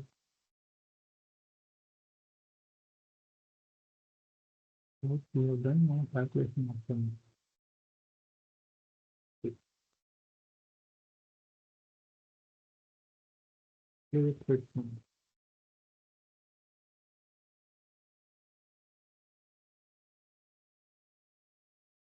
Okay. So this is the toxic zone we have seen. So I think for me it is coming close to 2.5 meters is the 0.5 ppm, and then 2 ppm is 1.5 is 1.5 meters, sorry, 1.5 miles. Okay. So then 2 miles, 2.5 miles is the 0.5, then 1.5 miles is 2 ppm, and 20 ppm is 0.5 miles. I think everybody is getting this. Something close to this.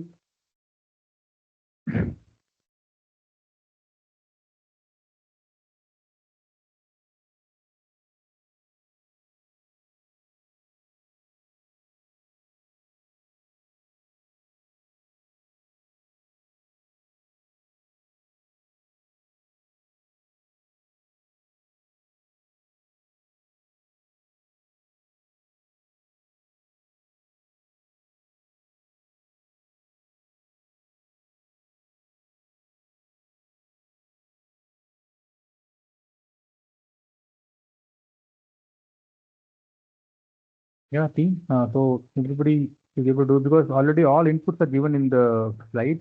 You just have to input the values in the model.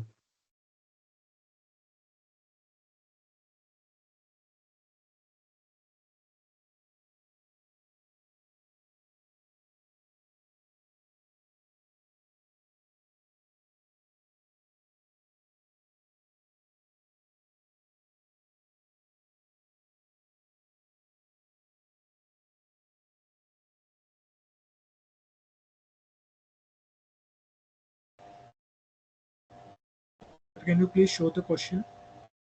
Yeah, okay.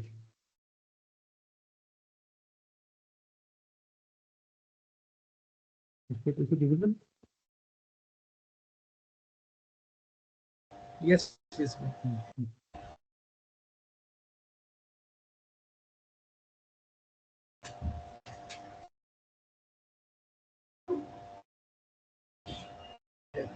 Class के मजे तो तू ही लेता है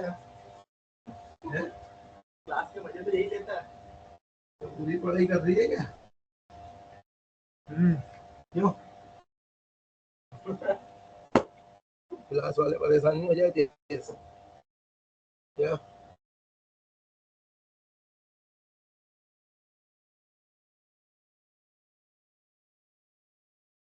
देखते रहना कैमरे में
So are you able to get that thing? I mean, get some value? Because after this, we also have one more.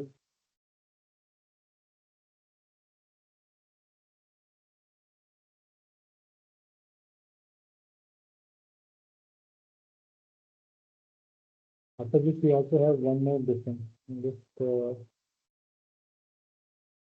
one more example is that what you will do. See here, this one.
Mohammed, Mohammed, Yeah, yes, sir. Mohammed, I'm just for 10 minutes, I'll be going out. Okay, sir. Since team is doing this calculation, just let me know. I'll just have it for 10 minutes, okay? Now, just Okay. tell Party, I'll come back. Okay, Okay, sir. okay, team, just 10 minutes, team. Sorry for this, I'll just come back. You can just continue this example also, example one, okay? Okay. Same as thing, same as the previous example, you have to enter one by one and you just get the result, okay? I'll come back and I'll just tell you, okay? Thank Okay, you. sir. Thank you.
Team, are you able to work on it? Hello, team.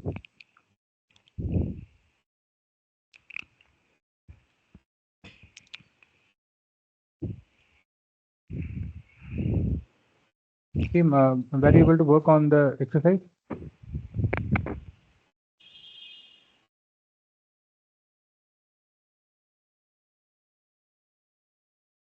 Any doubts in that input?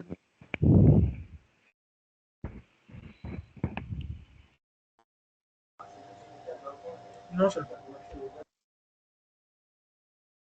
So everybody has completed. Shall we go to the next one, or shall okay? We'll take another 5 minutes. Please complete it, and go to the next one. Hello, yeah, team. Okay, team. So I think everybody has got. So basic, the idea was to understand how the consequence works. So we have actually given the composition, then we have given the temperature, pressure, atmospheric conditions, and then we have given the leak sizes. Based on that, the software is calculating the consequence model. So this is Aloha, almost a similar pattern in the other calculators. We have fast, shepherd, or spread. They will calculate in their own pattern, but almost the steps are same only. I mean, the process approach is same. The user interface might change, but the approach is almost same, similar only. Any doubts you have in Aloha to be discuss? Anything you want to discuss, or shall we go to the next slide?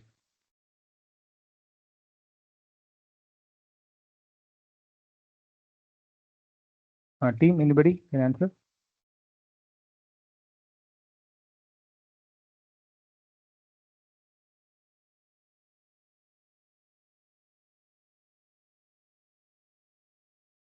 Okay, so we'll go to the final one.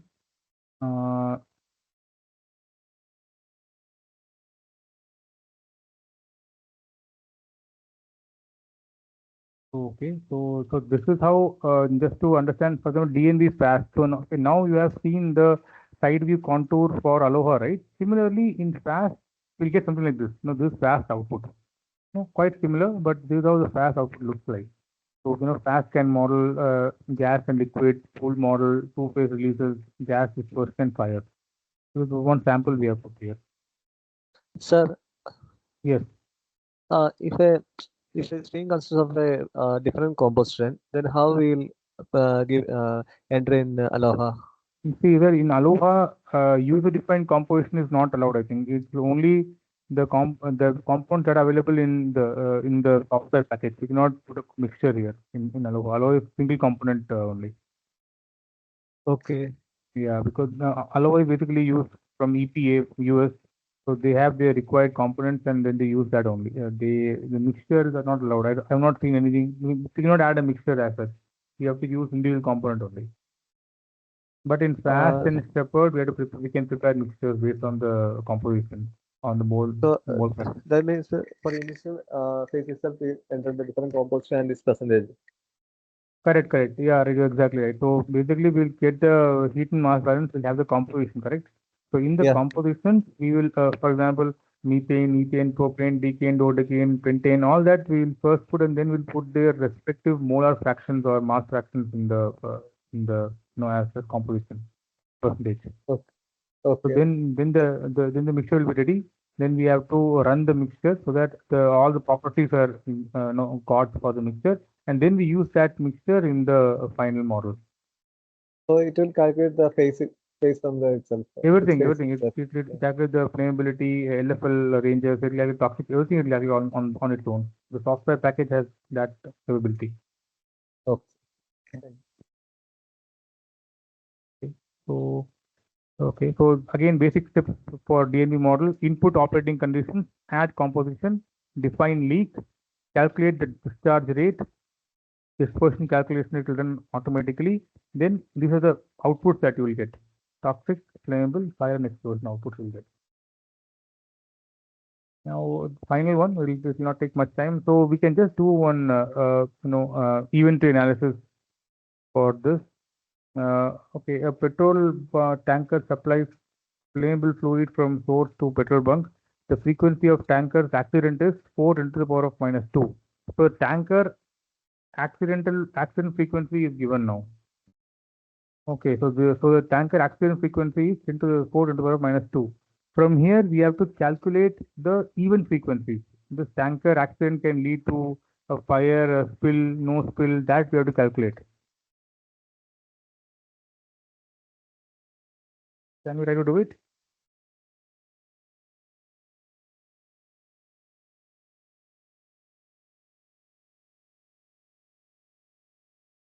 Am I audible now? Hello, am I audible? Hello. Yes, sir, you are audible, sir. Okay, so okay, maybe let's start. So you can see my screen, right?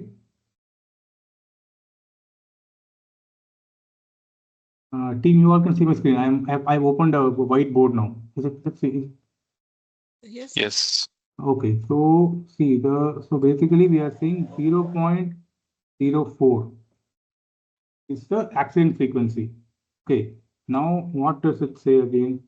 It says tanker overturn. This probability. See, now you have to understand the difference between probability and frequency. We have given the frequency now. For now, this 0.3 is probability. So tank may overturn. Now we have to say, so right, just say overturn. It is, so the probability is that 0.3 and then 0.03. So 0.3 is the probability it will overturn, and then 0.7 is the probability that it will not overturn. Okay, the only accident has happened, but there is no overturning. Okay, now what they're saying, tanker leak. Okay, now the tanker can leak again. The tanker has overturned and then the tanker will leak. Okay, what is the leak probability they have given? Leak probability is 0.2. So 0.2 the tanker may leak, and then 0.8 the tanker will overturn and might not leak. That's what. Now leak ignites. Now we are saying leak has happened, it will ignite. What is the probability that it will ignite? Ignite is 0.5. Okay, so 0.5 it will ignite, 0.5 it will not ignite. Okay. So what will happen is here it will go straight, it will only lead to a there is tanker overturn. Yeah, see, there is no leak, then it is no spill. What is the probability? The tanker is overturned, but there is nothing has happened. There is no spill. Now, here it will give you the probability of fire. That this is the fire, even frequency fire. This is spill frequency. Now, if you multiply 0.04, multiply 0.3, 0.2, 0.5, whatever answer you get is the fire frequency of a fire happening. Similarly, multiply by this, you will get a spill frequency and no spill frequency. This is how this is called event tree. Okay, this is how everything, the same thing here, the software calculate.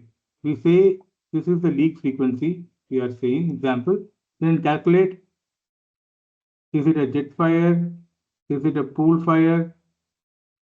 Then we calculate based on different probabilities. Okay, so I'm giving you an example. So just a minute, I'll just, can somebody tell me what is that frequency? Let me calculate it.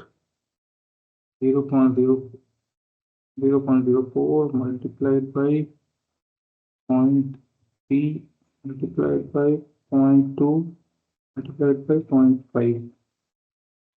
So it is 0.0012. Okay.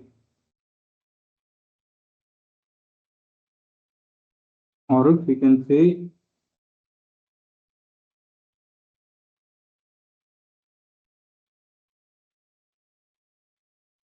0.2 into into the power of -3. This is the frequency. But similarly, you will do further. So this is just to how to develop event trees. So this is how we develop event tree. Okay. I think any doubts in this team? Okay.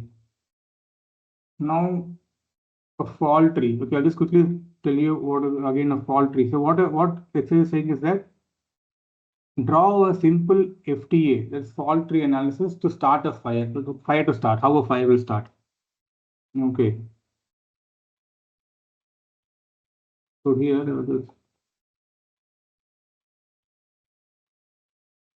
here you do one thing. We will have. So tell me what all we need for a fire to start, team. Okay, we need fuel, we need oxygen, and we need the ignition source. Correct? Yes. So we put an AND gate here. Then I'm just simplifying it very much because time is almost completed. We are simplifying it. So here the top event would be fire. So this is AND gate. AND gate means that only if we have fire and oxygen and ignition will this thing happen. Okay. So like this, we can see failure rates of different things. For example, if you're having a valve failure, we can see how a valve can fail. We can say corrosion. Okay. Then we can say stiction. It may stick. Okay. So or maybe we can say human error. So here it will be a OR gate, not an AND gate. That's the here it will be a here if you see we will put a OR gate here. The thing is that even if any one of them causes, the valve will fail, not an AND gate. So here it will be OR gate. So like this, we will put AND, OR, XOR, NOR. So basically use this AND and OR gate where we use this and we develop an event tree, sorry, a fault tree. Okay. Okay, so these are some references that we generally use. This CCPS, then Purple Book we have, and then we have, as I told you, IOGP, loss prevention from Frank Lees, then we have EGIG, then DME Fast manual, Shepherd manual, all that we will use. Yeah, okay. Team, any questions that you have? We have come to an end of the presentation. Anything you want to ask me before closing?